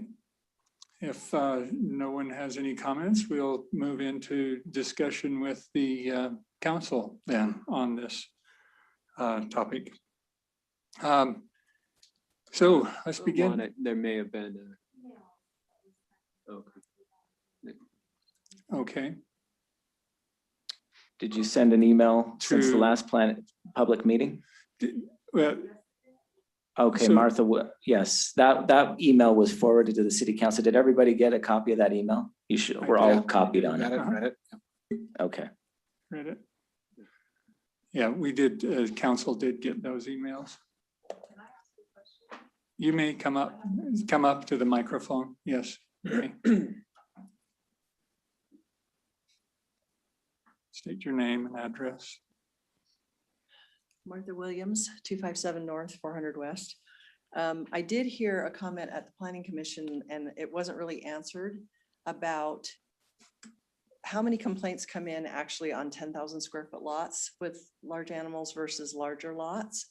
And somebody replied that they hadn't gotten any on 10,000 square foot lots, just on the larger lots, those complaints. And then somebody, it might have been Jane, that said, you know, the stipulation for changing something is if there's a problem with it, correct? And when it was clarified that there hasn't been a problem with the 10,000 square feet, and that doesn't affect me at all, but I do feel kind of bad that this whole thing probably happened because of me, and it's going to affect people that own just shy of a half an acre, that in the future, when they sell their property, will no longer be horse property.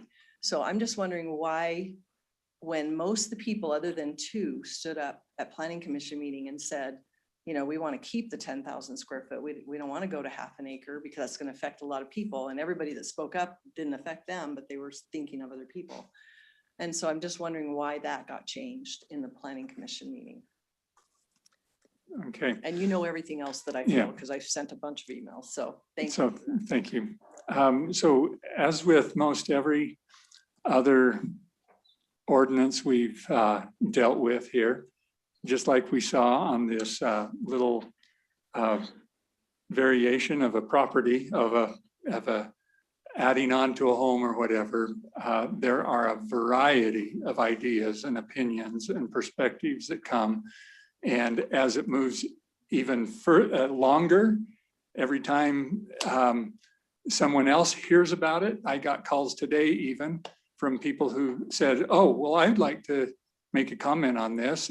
And I said, well, it's been going for like 3 months now or longer, actually. And they said, well, I just heard about it. So what typically happens is the word finally gets out there, and then we get more feedback and input from the citizens. And so as far as what was in the minds of the Planning Commission, I listened to that, and there's some that have that perspective and opinion, and that's why they went that direction. And I know that I even heard Sylvia say she did a whole 180 on the way she was seeing things.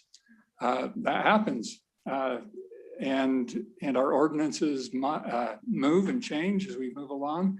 Our hope on this one, though, is This one sort of did morph. I mean, it just sort of moved from what we was trying to do on a large piece of property, allow more than 5 animals on a large piece of property, to hitting something that just has changed. So hopefully tonight, we can actually, as a council, pull it all back in, maybe rein it back in. Speaking of horses, rein it back in and do something good with this, and maybe not even change anything at all, if that's the way the council feels. So let's move into council discussion on that. Where do we want to start? Jessica. Are you with us still, Jessica? Yeah, I'm here. I just Okay. wanted to ask Shane, how often are they dealing with this ordinance as a staff? Is it something that needs to be considered, or is this just kind of been an outlier situation that's gained momentum? I don't have exact numbers, but I would guess maybe a couple of times a year. Okay. Yeah. Okay. And then kind of back to Lon's comment, the original intent was to just give flexibility for those larger properties, correct? Correct. Okay.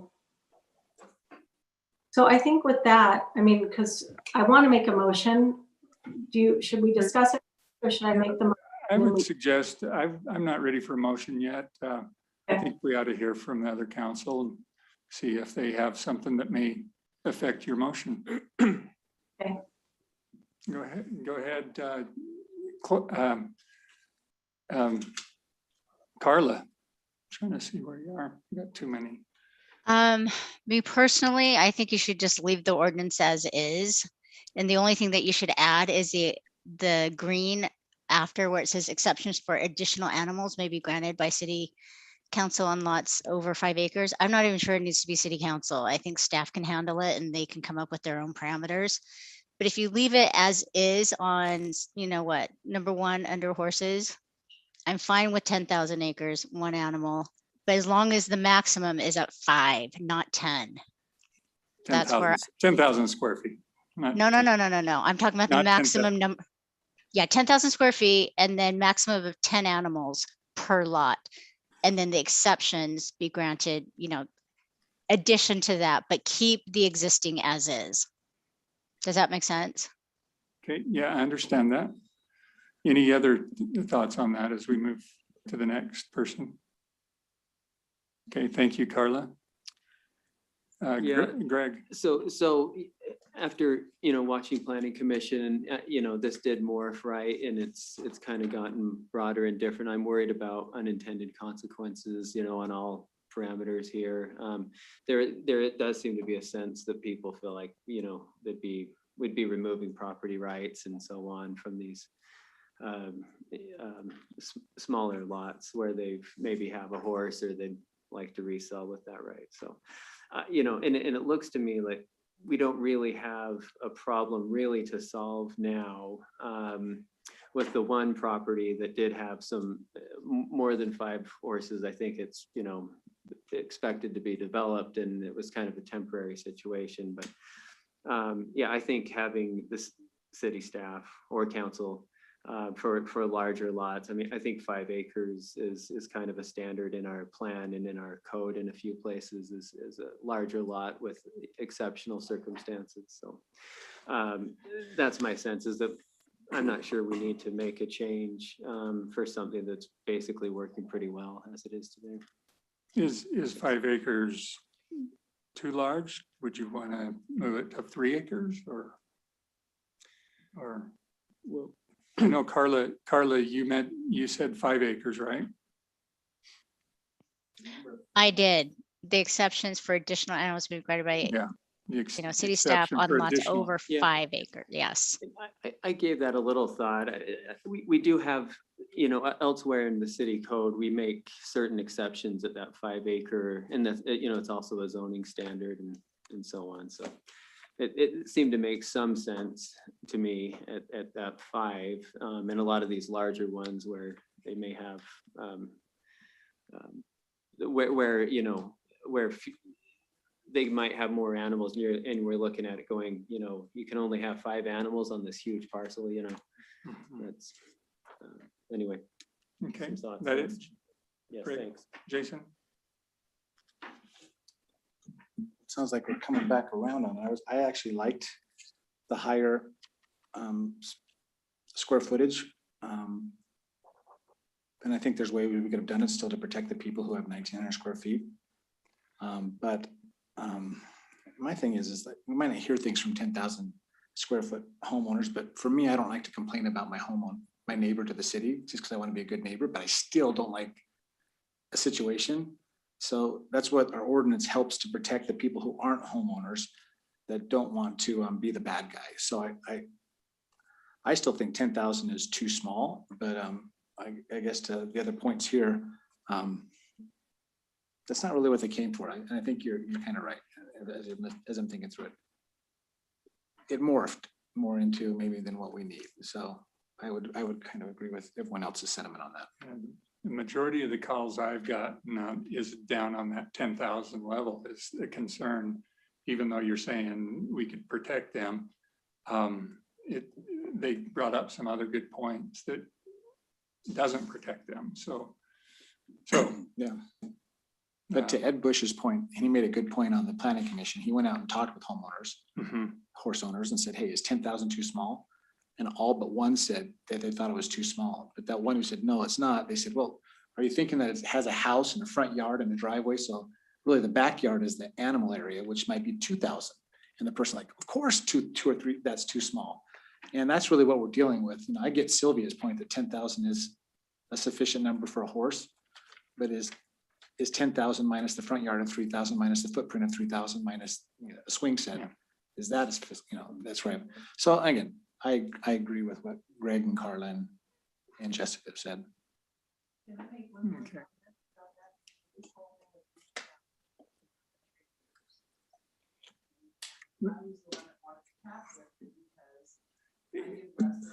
Mrs. Williams, could you come up? Go ahead. We'll let you speak. Come up to the microphone though, so it can be recorded. Martha Williams. Yes. I shouldn't have said anything because it was going well. My main thing was to raise the cap because I have 3 acres. I give lessons. I have more than 5.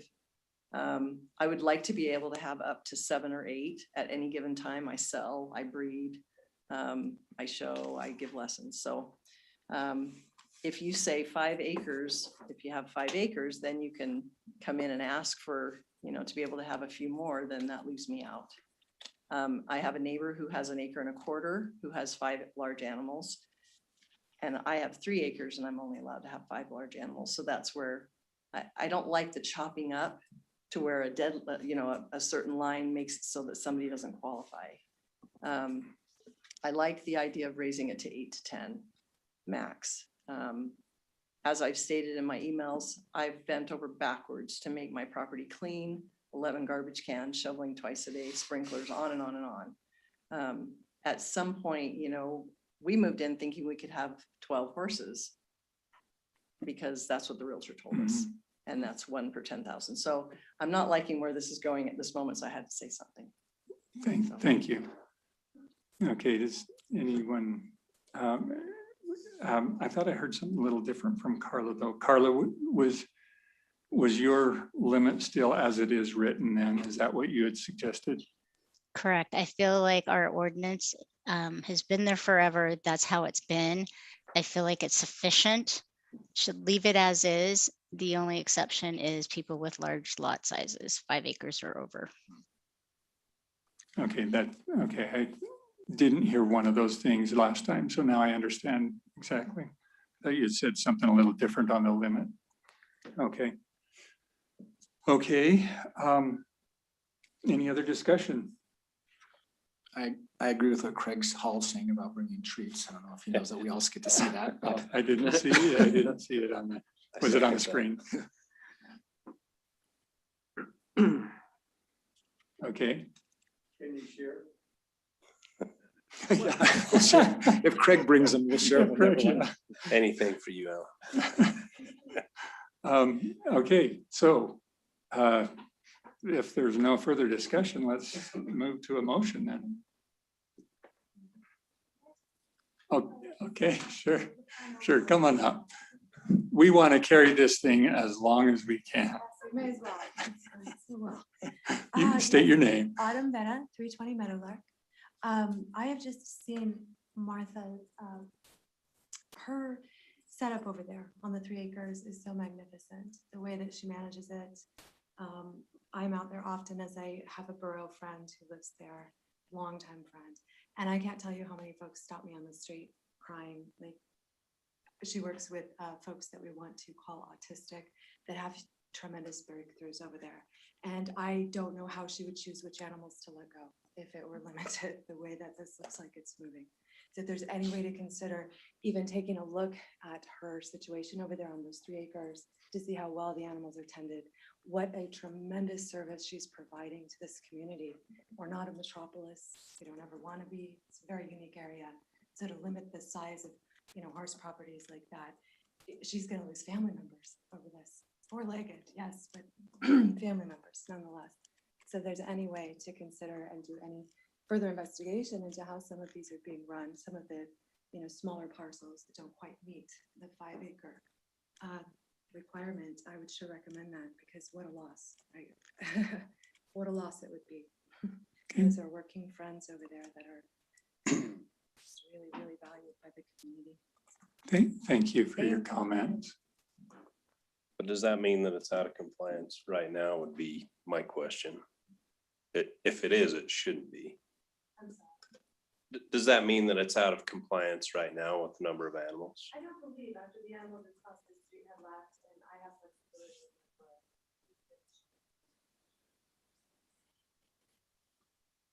Fine. Okay. Come on up. Okay, Tess. Awesome. This isn't really. We just love public now.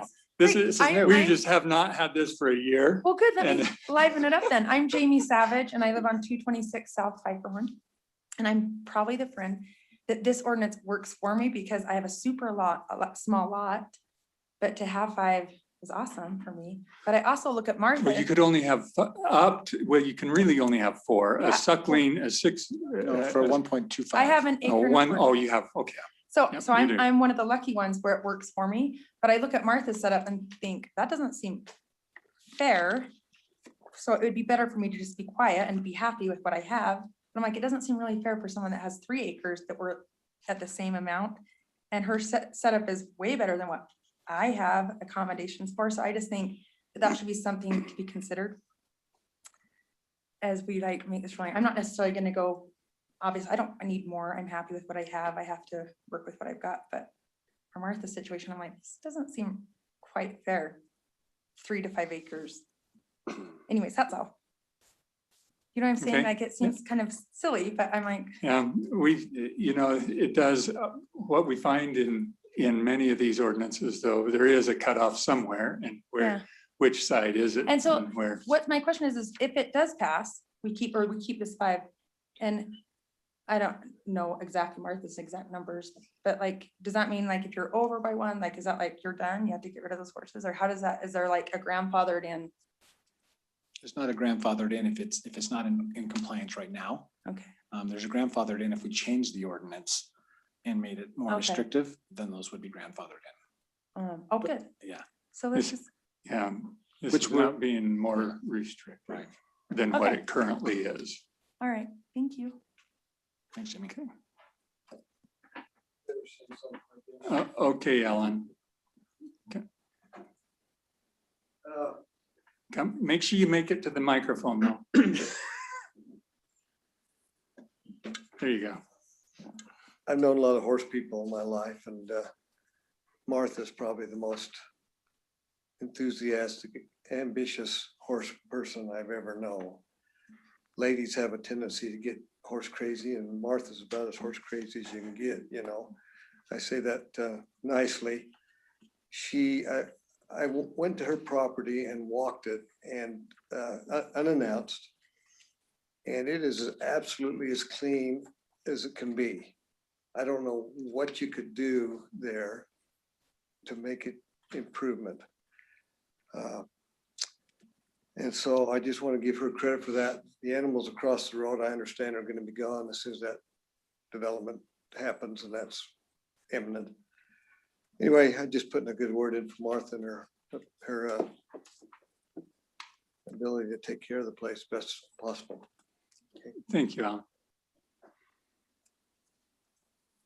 Okay, all right, we'll move into a motion then.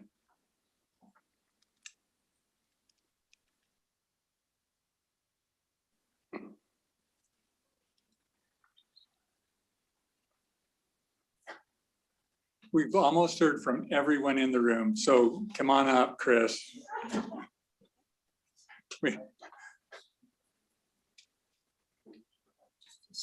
Chris Paulson, 731 Sunburst. My concern would be over this 5-acre thing. If they wanted that change, would it go through a variance or would it come through city council or no change at all? There's not a variance for that. Okay, so my concern is this new developments that are going in that are over 5 acres, but it's a 30% grade. They've got a fence line down next to the road. Their house is up on the top. They can, if they've got 5.1 acres, but it's a huge grade, all the horses are going to be down near the fence line on the road. With all of it goes along with the horses, but their house is up on the hill. But somebody that has 3 acres of flat land that is geared nice and looks good to accommodating the neighbors and things, don't get to have the privileges. They don't have, well, you can kind of see where I'm going. It's unbuildable. 5 acres might have 30,000 square feet of usable area versus under 3 5 acres, over 4 of just completely flat river bottoms. It's, you know how it is and how I've made that. My concern is those that come in over 5, they want beautiful horses on it, but the horses are going to confine themselves to 1/4. That's where I'm wondering. Okay, we'll address that. Go ahead, Shane. I just, to address Chris's point, this, if you look at what's on the screen there, Chris, in the green, the last part of that sentence, with consideration given to proximity to neighbors, proximity to dwellings, and the overall percentage of land designated for large animals to roam. Yeah. So that last item of those 3, that slope issue, it was something the council discussed previously. Okay, good. So it's kind of, what's the usable area where these animals could be, would be taken into consideration. Also, 0.7 in the ordinance kind of addresses that on slope as well. So it's, that was a concern we discussed. I hope it goes to, if you've got 5 horses, I live in an area where I have 2 neighbors that have over 4 horses, 5 horses on a small property, and they ride it 3 times a year. It's horrible for the horses and for,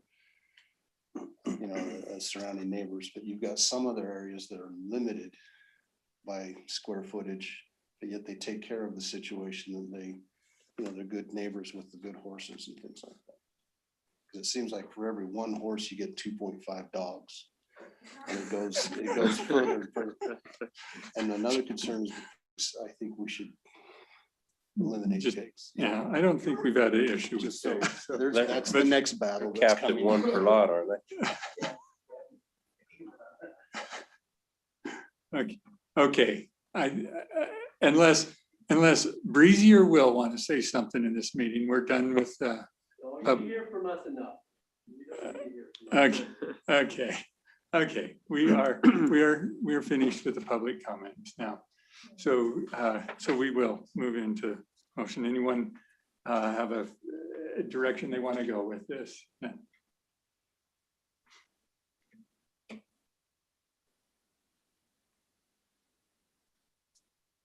I feel like I always make the motion, so. Okay, well, you can be patient for a minute until someone else wants to. Go on. Yeah, I make just one quick.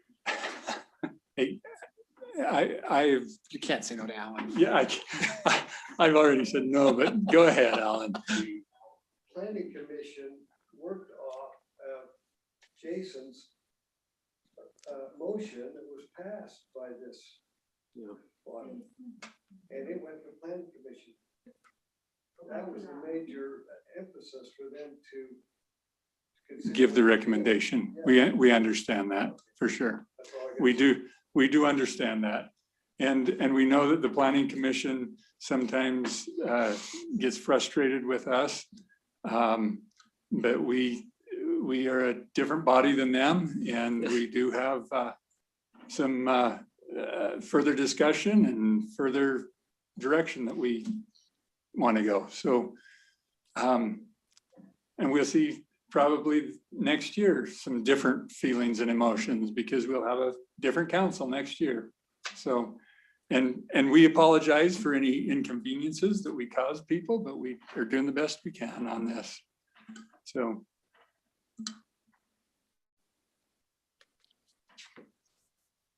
Okay.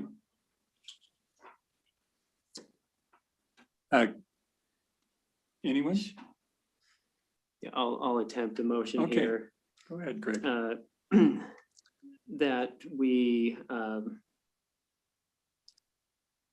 deny the changes to ordinance 2021-08, except for the last sentence, which reads, which is the addition of exceptions for additional animals may be granted by the city council on lots over 5 acres in size, with consideration given to proximity to neighbors, proximity to dwellings, and the overall percentage of land designated for the large animals to roam.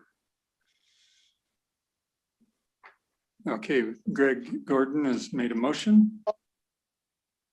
I'll second. Okay, Jessica Smuin, second. Okay, any further discussion on that motion? Yes, I was wondering if Greg would be amenable to change the number from 5 acres to 3 acres.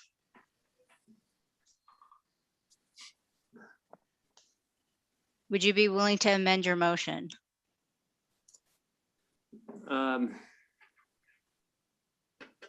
You don't need to, either way. I mean, I wasn't really thinking that way. If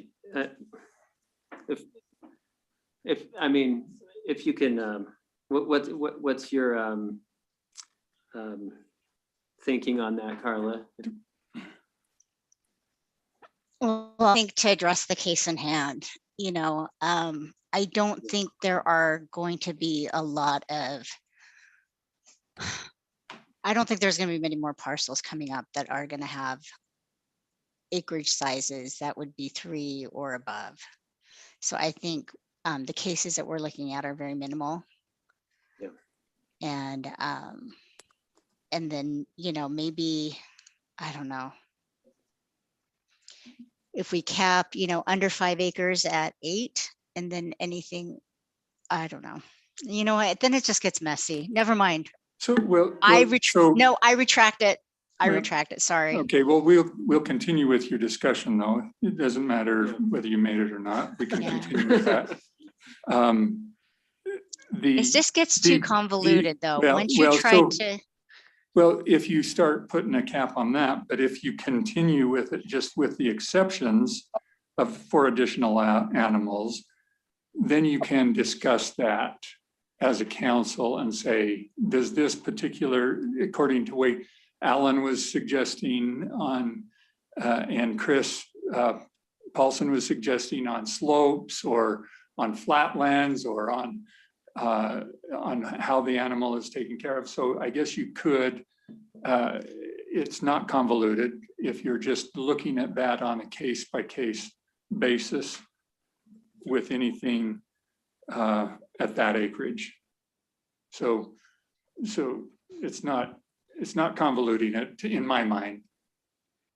That's the question I would have for, maybe Shane would know, how many, if the defining number is 3 instead of 5, how many parcels is that? And is it actually the same number?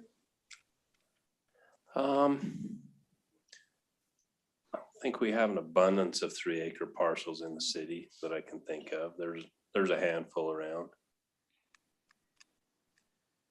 So the point I'm making is if you slide that scale, it's not an impact on looking at those on a case-by-case basis. Because there's not a tremendous amount of maybe 4 or 4 acre parcels. Is that what you're saying? Yeah, I mean, they could be reviewed based on those same criteria to see if it looks like it would be an issue. Okay, so we do have a motion on the table that has been seconded, and we've had some discussion. So if Greg's not going to amend that, we could move it to a vote. Let's vote. Jason, did you have any other thought? I think. The only other thing I was just thinking, listening to Martha, the other thing is, and again, I don't know your setup there, but what I'd be careful on is it's one thing if it's a labor of love and it's your family. It's another thing if it's a commercial enterprise, if you're boarding. I mean, I think Reezy said this last time, which I thought was very, if someone extra land, we say, well, they're not going to use all the land. But if someone turns it into a commercial enterprise, then, they might make $200 a month or $100, whatever the number is to board a horse. And that's not what we're looking for out of this too. So I don't know if there's anything additional. Yeah, and I'm not talking about this. I'm talking about in general for the, that's the only other thing. If there's a commercial aspect to it, I think that needs to be treated entirely different. Mm-hmm. Well, that would be something you'd consider as any kind of exception then, right? Yeah. But doesn't the ordinance actually read in the very beginning paragraph that it shall be used only for family food production or the enjoyment and convenience of the owner? Correct. So we already define that. So according to that, then it will not apply to Martha, correct? So we might as well just leave the motion as is and then move forward. What do you mean by that? Yeah, I don't understand that. Well, she's doing lessons and whatnot with the horses, so it's they're gratis, or they're free lessons. They're people going to her house, riding her horses. Okay. Learning. That's the way I understand that. It's not. It's a person who doesn't have a horse, doesn't want a horse, but wants to ride a horse. She lets him come and ride her horse.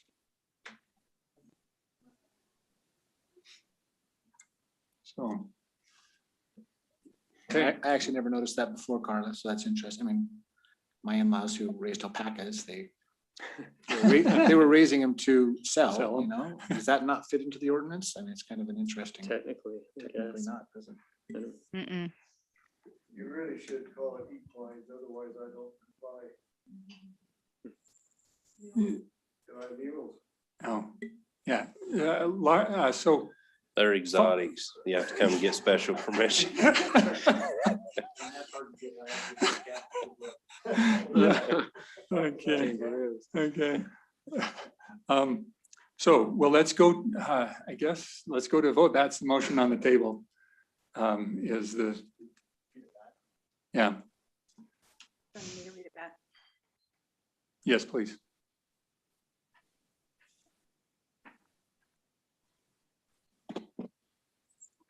Greg Gordon, motion to deny the changes to ordinance 2021-08 with the exception of the last line in number 1. Do you want me to read the last line? Probably fine. It's just as written, right? How is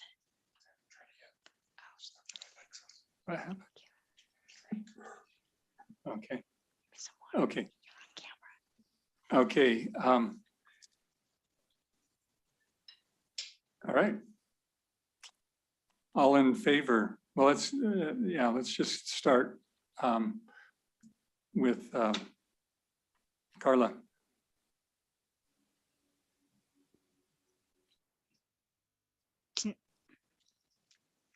Sorry, we can move on. Can you move on? Could come back to, sorry. Okay, yeah, Jessica. Oh, thanks. Jessica was a yes, I guess. Aye. Okay, Jason.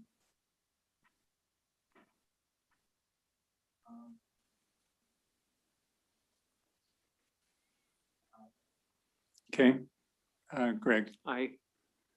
Okay, Carla. This is hard for me. I would really like to have it changed to 3, but I guess I'll go aye. Okay. And I will say aye also. That motion passes then.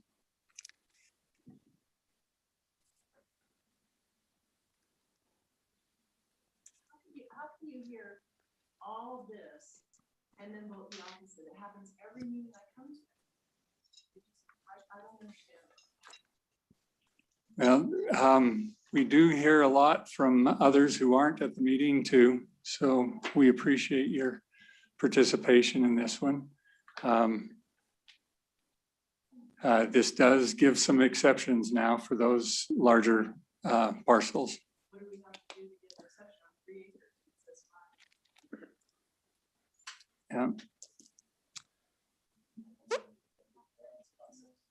Yeah. This would work in a variance then as well. No. Or is this not a building? This is not a building. Yeah.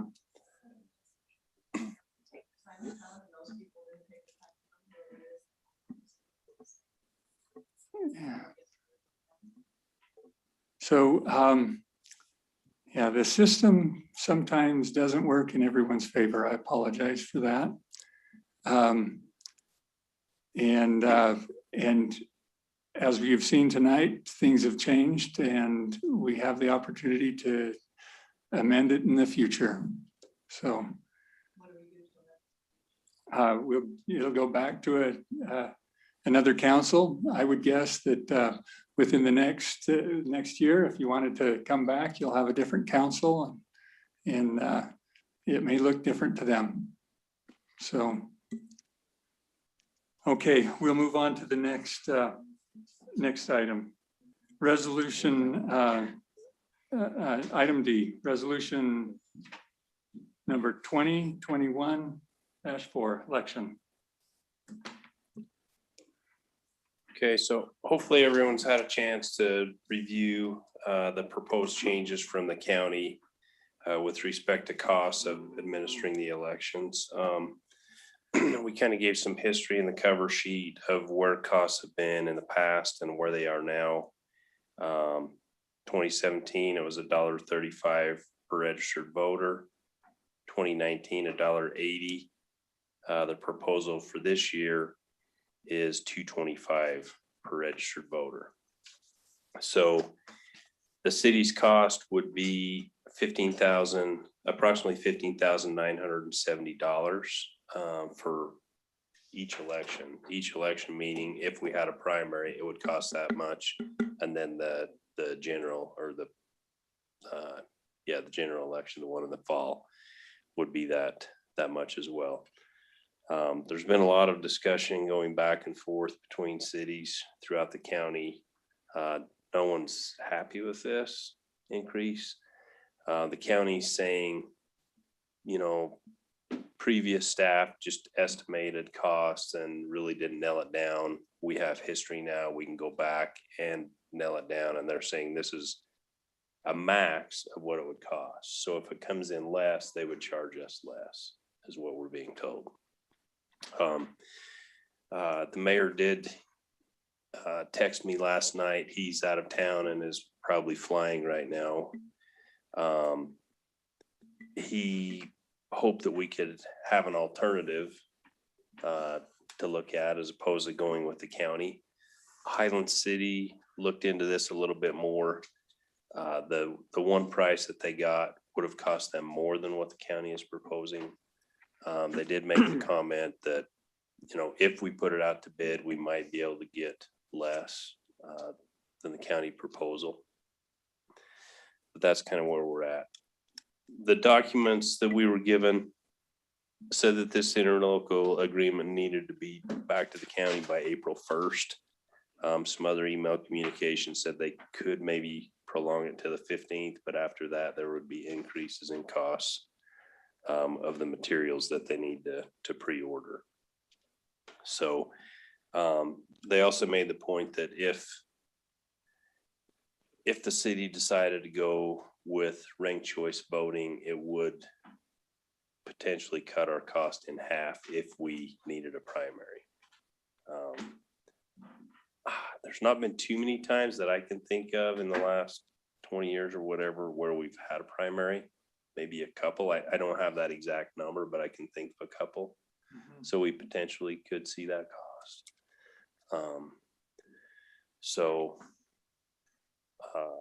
It seems like we're up against it a little bit. We actually had this item on the agenda 2 weeks ago, I think, and kind of continued it to this meeting because other items were running long. So we just need to get back to the county with what the city would like to do for elections. Yes.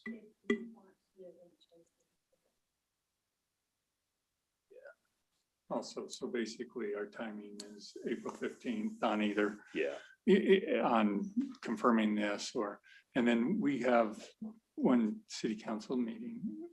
If we choose to push this to one more meeting, we could do that, right? I believe it's the 13th. 13th.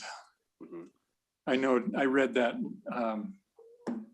email list that you had sent out from all the different cities. Half of them looks like they already adopted it, yeah, and the other half is looking into it. The bigger cities, the bigger numbers, right. Obviously, they're looking into something different. The smaller cities, the smaller numbers. Yeah, exactly. Is the way it's looking, and it's almost gonna feel the same way with us too, I'll bet. Yeah. We're a smaller city. I found it interesting to see Orem say that they couldn't manage it at their size. Yeah. Couldn't manage what? Their own The election. That's what their someone in their staff had commented, right? So, you know, and they have much less. They have quite a bit of staff. Too. Yeah. Yeah. Is Highland, do you know what Highland's costs are? Are they double ours? I mean, Yeah, how's that? yeah, they were 40 something $1,000. So it's not double, ours is 30 per election. Oh, wow. And they looked into another source and it was more than that. Correct. So I think the thought, Jason, was that if we were, you know, just like you would out in the private sector, you know, you try to get another bid, a competitive bid, and see if we could, you know, kind of leverage that. But when Highland went to go get another bid, it was more than the rate that the county was charging them. Okay, and can I ask what the pros, I mean, the cons are? I know, Nick, you brought them up, Carl, last time for the ranked choice. If we were to decide to go that in this next election, what, I mean, obviously there were some hiccups. It's brand new, but I mean, it's going to save us. I think the main thing, I know. So what happens with ranked choice voting, and especially like what I've seen in the county level and the state level, because they'll do a lot of that, you know, on the candidates. What happens is people don't realize that it really does benefit you. Let's say you have 5 candidates, that you rank all 5. What a lot of people are used to doing when they're voting is you just vote for one person or 2. They're not ranking all the way to number 5. So in ranked choice voting, the way that it works and the way it does the elimination, you can have somebody who was maybe like literally not the majority of the people. If you have like top 2 candidates, but because of ranked choice voting, because what it does is it takes each round and then it eliminates people and then it goes through whoever's left. But if people don't keep voting all the way to the end, you can potentially have someone who was 3rd or 4th in most people's minds, but because, you know, randomly people have ranked choice all the way to number 5, it's just, the votes don't turn out with the way that your average Joe public would expect it to. It's not really a populist vote. So It's I a don't totally understand. different algorithm. So everyone needs to rank. You have 5 candidates for city council. Everyone ranks number 1 to their last number 5. But Yeah. someone, if they wanted to, could just pick number 1 and leave 2 through 5 empty.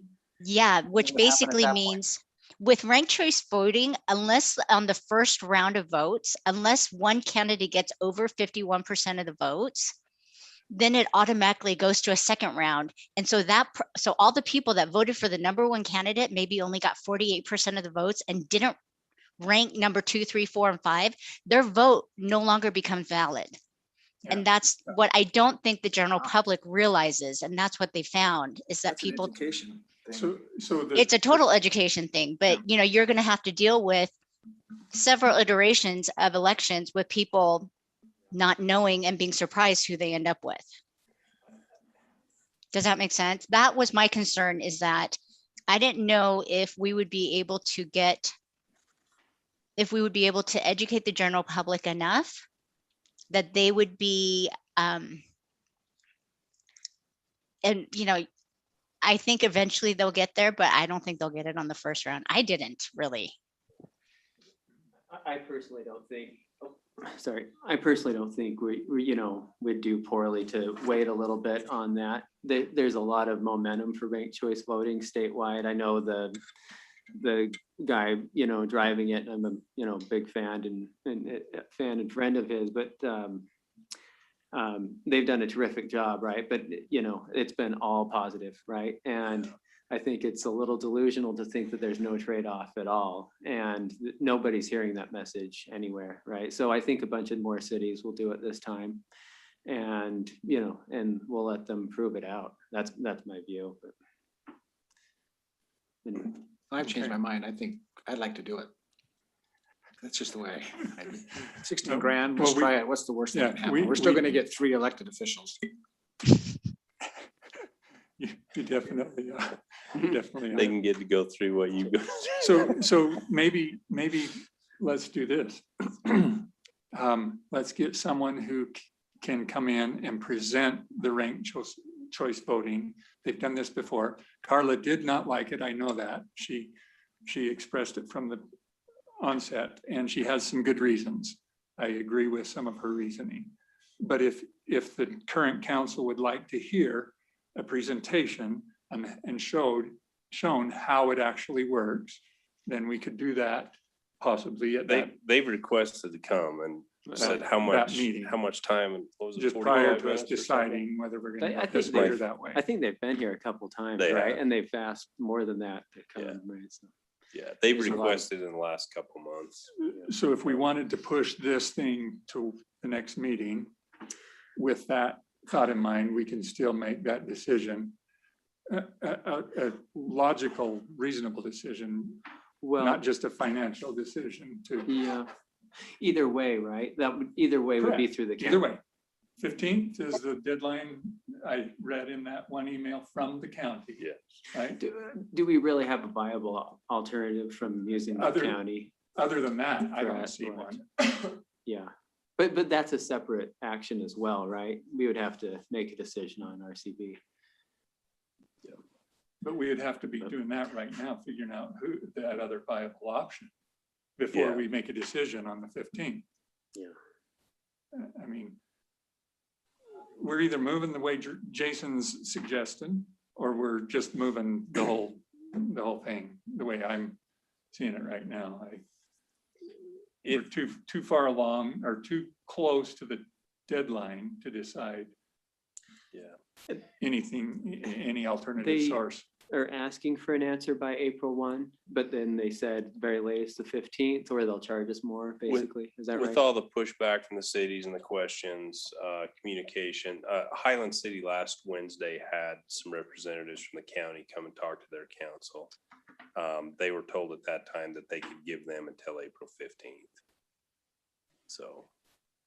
And I suppose we would want to contact them also and Yes. tell them we need till April 15th. Yes. Okay. If you wanted to hear the ranked choice voting presentation, next meeting, we normally would have a general plan discussion. Austin's actually going to be out of town and I'd rather him talk about that than me. So that could be a good meeting if you wanted to, but I would want you to tell us how much a max amount of time you'd want them to take, because my recollection, it was like 45 minutes to an hour, and I said, I don't know if we can give you that much. So I'm not sure if they had the ranked choice voting. Well,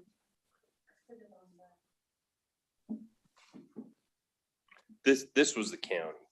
This was the county talking about the election costs. Yeah. Okay, The so, simplest thing is to take an idea from the council. If they're open to election, if you don't have enough. correct. So I'm ready to put this to a motion, have a motion made. But Jessica, have you made your mind up at all, or would you like to see ranked choice voting presentation?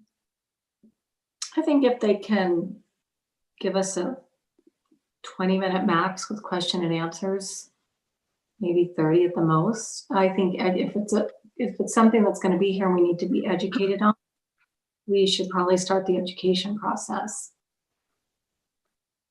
Okay. And Greg, are you interested or not? I'm personally interested. I'm willing to hear it. I'm suspicious of becoming the guinea pig to learn the downsides on it, but I'm certainly open to education anyway. Okay, well, it sounds like we do have enough interested, because I would be interested in hearing it again too. I do lean towards getting a decision made on this, but if we have till the 15th, I'm good to push this personally to the next meeting. And Greg, we wouldn't be the guinea pigs. There's other cities and counties that have implemented ranked choice voting across the country, and they've come back to traditional voting. I don't know of any that have tried it and stayed with it for prolonged periods of time. Well, I think that's a good point. So, but what we hear, I mean, how many emails have we all gotten on this, right? And it's on, the newspaper and on, political TV and so on. And they talk about Vineyard and Payson and the surveys and so on. And it's just like all roses. So, that's the guinea pigs that I think that we have in the state of Utah. So that's what I'm concerned about.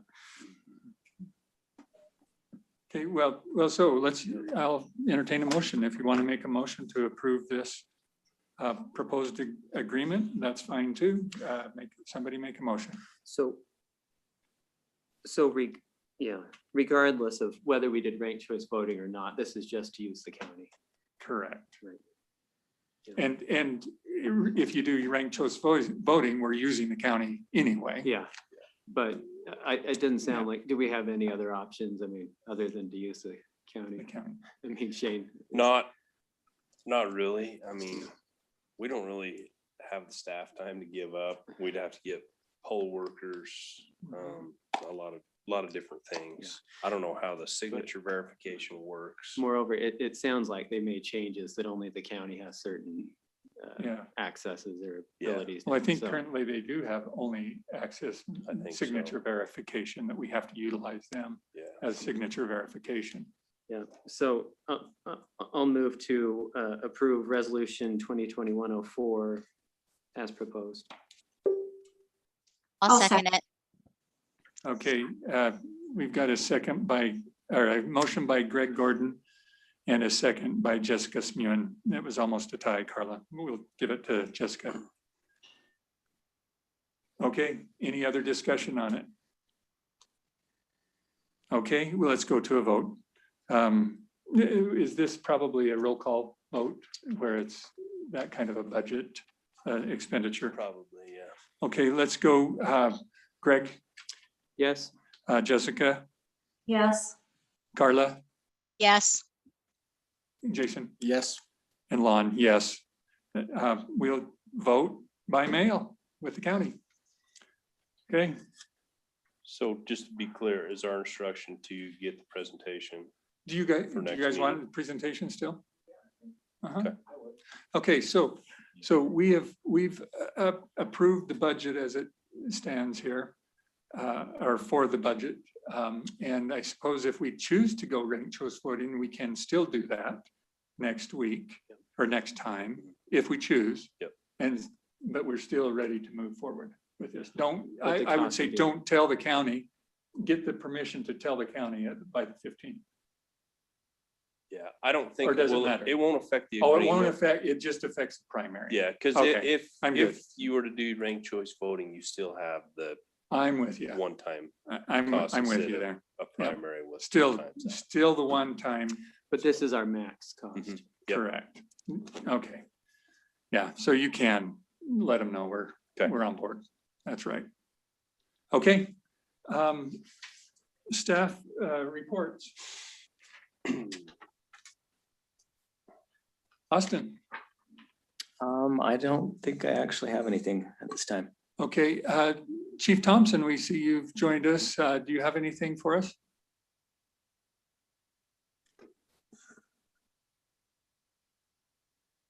If you're trying to talk to us, you're on mute, Chief. We don't know, we can't see if your lips are moving. Okay. Sorry Okay, there you about go. that. Couldn't get off mute there for a second on my iPad. No, I don't have any updates. Okay, thank you. It's good to see you. Thanks. Okay, Hiram, do you have anything for us? Nothing from me. Okay. Thank you, Hiram. Bonnie? Okay, Shane? Yeah, is the council interested in having the food trucks in the city again this year? I think so. Yeah. Creekside Park still okay? No. No, well, Not really. they're supposed to, when we approved that before, they're supposed to report their sales tax thing, and who knows if that even goes through. The sales that they make in Alpine goes to Alpine. Yeah. You know, but don't know that we see more than pennies on pennies. Right. On that one. Okay, for the Utah League of Cities and Towns conference, they're doing a couple things this year and giving cities the opportunity to participate if they want to. One is, I believe due to COVID, they're having some of the ceremonies at Tuacahn. It's the opening session, and they're gonna have something where they fly city flags as part of this. So if we want our city flag to fly there, we can do that. We have to contact this person. Along with that, they're having some kind of a video showcase where they want like a 10 to 20-second video of your mayor or someone speaking, just saying something about your city. So that opportunity is there as well if we want to do it.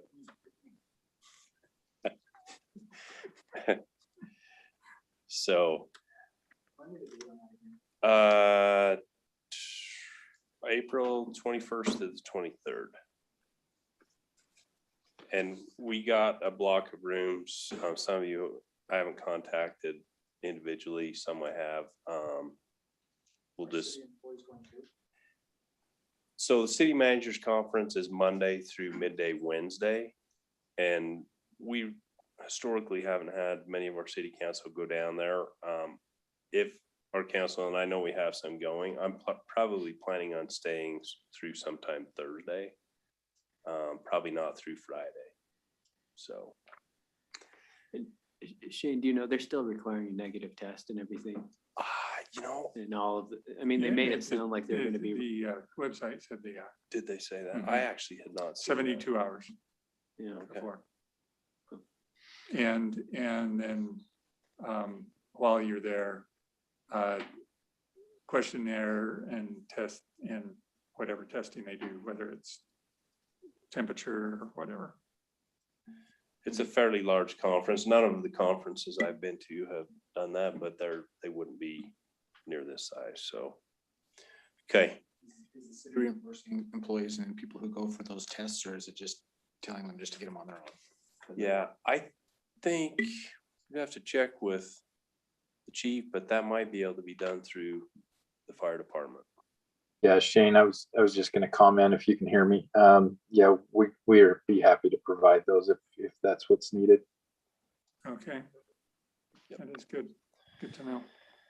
Okay, so I think the mayor will be back tomorrow. I can run these, the flag seems like Yeah. do it. The other one, if someone wants their mugshot on the video, be fantastic. Let Carla do it. Carla, yeah, Carla's wanting to go out with a bang, she said. No, that was let's not get you on me. there. That I'm is gonna not nominate me. Carla. I'm nominating you for the sound. No.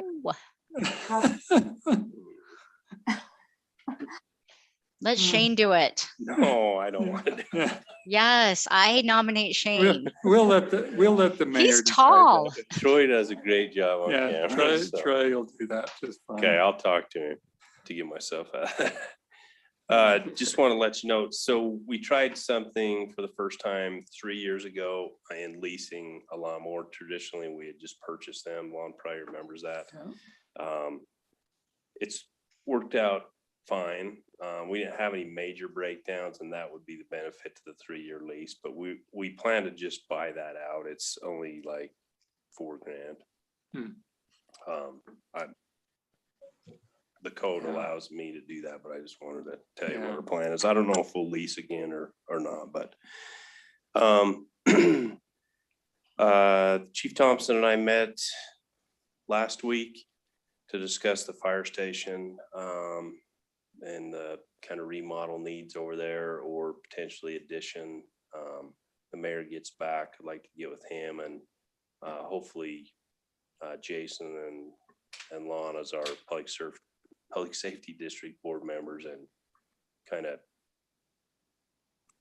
talk that through and decide how to proceed and where to go. Because kind of from here, we'll be expending money. You know, if it's an architect coming up with a draft or something to get us to a point we can get costs. So we'll get with the mayor and you two and schedule that too, and then eventually it would come back to the council. Last time Carla had asked about an Apple Maps update. I talked to Jed. This is dealing with Moyle Drive. He's done it before, but they only put it in effect for like 2 weeks, and then it reverts back to whatever it was before. So he's noticed it on other things in his kind of commute route where there will be construction or something, and it'll be marked with an issue. And I've never done this myself, but it'll be marked with an issue, and then a couple weeks later it reverts. So we'll still keep looking for a long-term solution on that. Everyone's probably aware the governor issued this state of emergency for drought. We're supposed to be planning for that. We'll be getting together as the committee to decide if we'll start the PI system on April 15th. I mean, I thought, well, we could push that to May 1st, but if we do that, the water just goes down to the lake and somebody else uses it. So I mean, we've had restrictions in place for since it was the year of the fire, 2012. I mean, we've been trying. We are working with Lewis and Young on the PI rate study. Jed and I had a meeting with them last week and a meeting today. So we're trying to get something to a point we can maybe, I'd like to get the mayor, maybe a couple of city council members to meet with us once we get it to a certain point, get your thoughts, and then get it to a point we can bring it before the city council. And there will be time working with the irrigation company and all those things. So Shane, is there any way to send out a a recorded message to all the citizens of Alpine, just reminding them, hey, you know, about the watering days. Because I've had several friends when I've talked to them about, they're like, oh, I didn't know we were still doing that. And I'm like, Yeah. So in the Just to April remind people. newsletter, we always, you know, since we've had these restrictions, or we'll call it our water management plan, sounds better. Our April newsletter, we've sent a notice out and reminders of that. But for everyone that we have phone numbers for, we could send a message through our system. So that's an option as well. It's kind of amazing how few people, you know, read what they yeah, get in the mail. It's, you know, in Alpine especially. But, you know, you might mention, you know, the watering days and times, but also for the month of April, right? You could just kind of say, you probably don't need it, very light, right? Sometimes you need it, but it's just not very much is needed. And then also a reminder that there is a state emergency drought declaration. Yeah. And can we run something on that declaration in the newsline? Okay.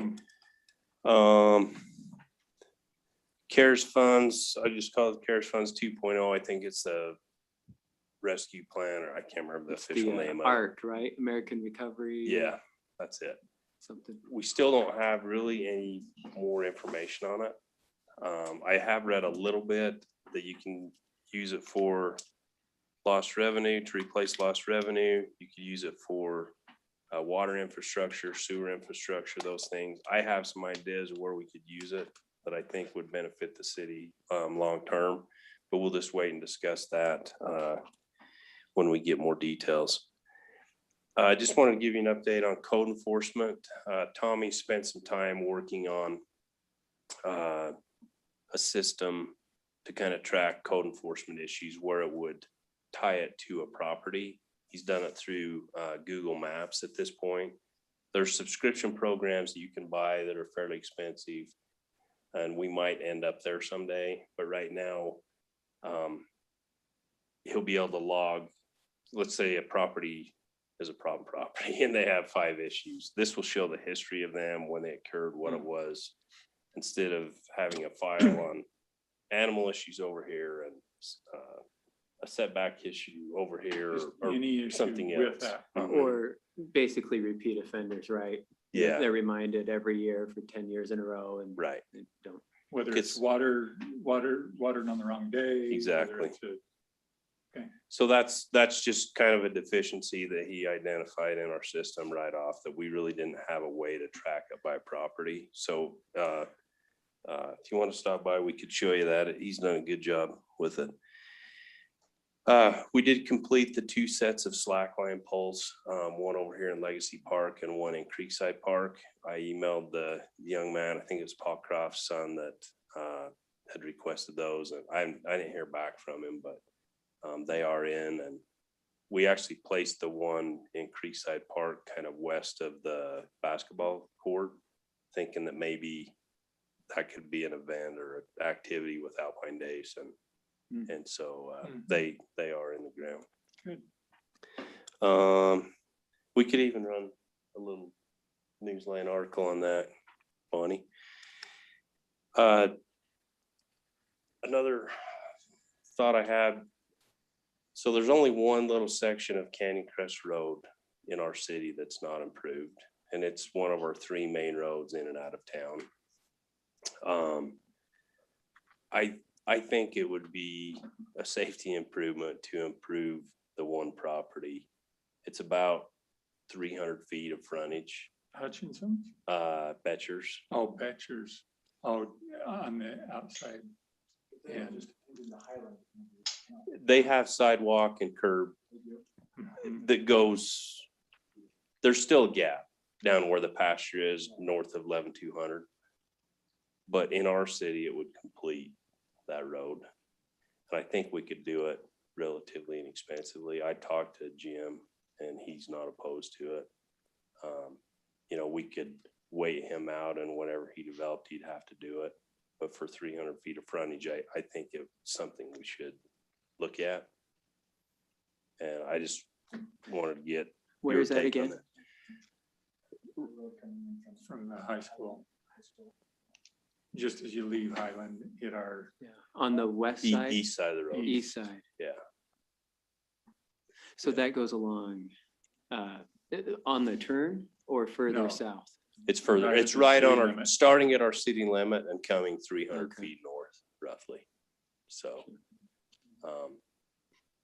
back probably in the early 2000s when Canyon Crest was first improved, it was the borrowed ditch in front of his property was built there. And I think funding was tied and it was just kind of left. And, you know, it's been close to 20 years and I think we should do it. So if you're good, we'll look at that in the budget. Anyway, that's all I have right now, I think. thank you, Shane. Carla, Just a reminder, you have 13 minutes. I know, Yeah. we're moving. So I did have one concern. I'm noticing out on the trails in the spring. Hey, hang on a second, Carla. The Trails Committee is just leaving and we wanted to thank them for all they're doing. Trail Oh, committee can they stay for just a second? wanted to thank you guys because there's not very many more passionate people than horse people. And to take the meeting's tough. So thanks for, even though we don't agree on everything, we agree on some stuff. But thank you really for what you guys do. We just like them to stay off our trails as they thrash during. Okay, that's what I was gonna Okay. bring up. The horses Okay. on the trails So this stay here for spring. just a second, you two. There has been a ton of damage done to our trails that I've observed, and I haven't even been on all the trails. Get out there, blow your mind. And it's horrific. And I feel like we need to take steps. We need to do something.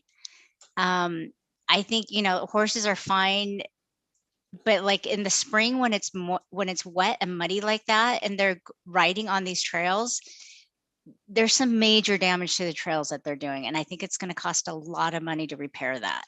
It costs a lot of money and it's a lot of work. It's a lot of work. One idea maybe we're kicking around is if we get some signs, kind of like your fire danger signs, has an arrow where it's, rideable, runnable, and just have your arrows where it say closed. And because I think the little signs where it says closed when muddy just doesn't do enough. Yeah. So if we have something where it really tells people, bikers, horse riders, even hikers, when it gets real tacky like that, it gets to be a problem. Okay. Or can we also do what Draper has done and just assign specific trails for horses? They have that foot and hoof trail system that they put in.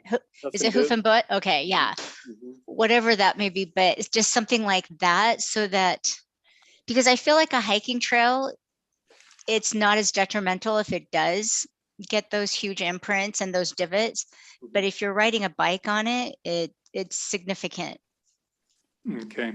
Yeah. Okay, Carla, is that all on your mind? Do we want to spend more time on that in the near future?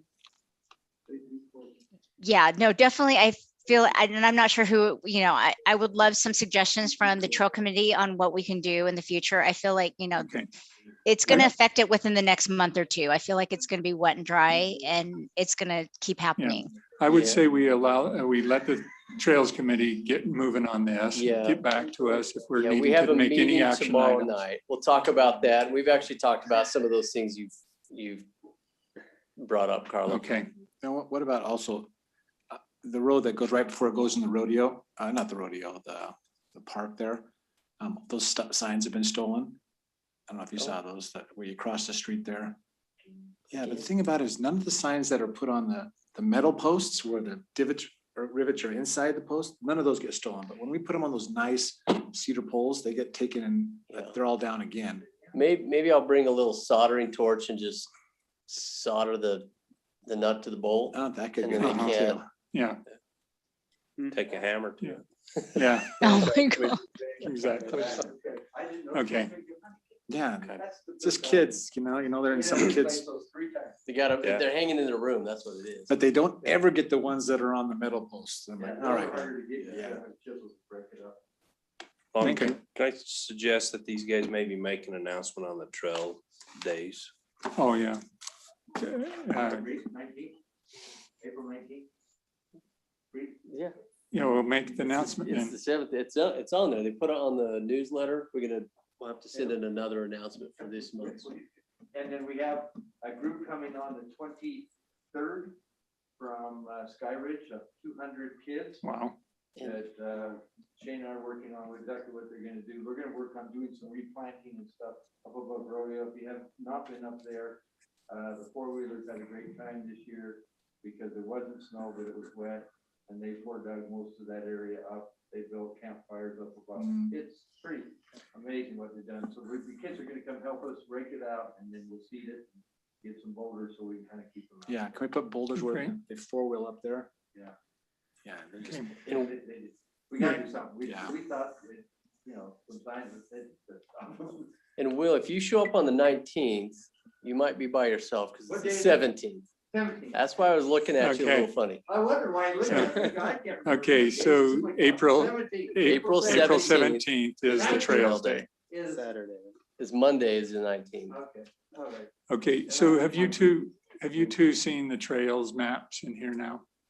There, you might want to Go real back. pay a visit, That way. visit to the conference room and look at the copy of the map. Cool. Real pretty. So look at those. As well, other members of the city council, if you want to look at that, it's in the conference room.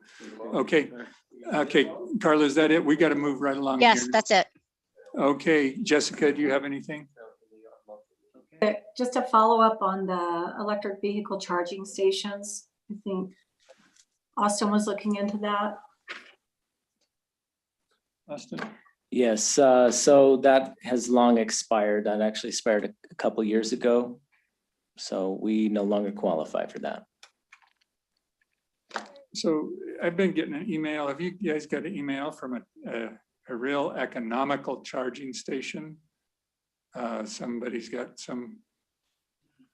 Okay, I'll send it out then. Jessica, I'll send you this email out. It's unique, real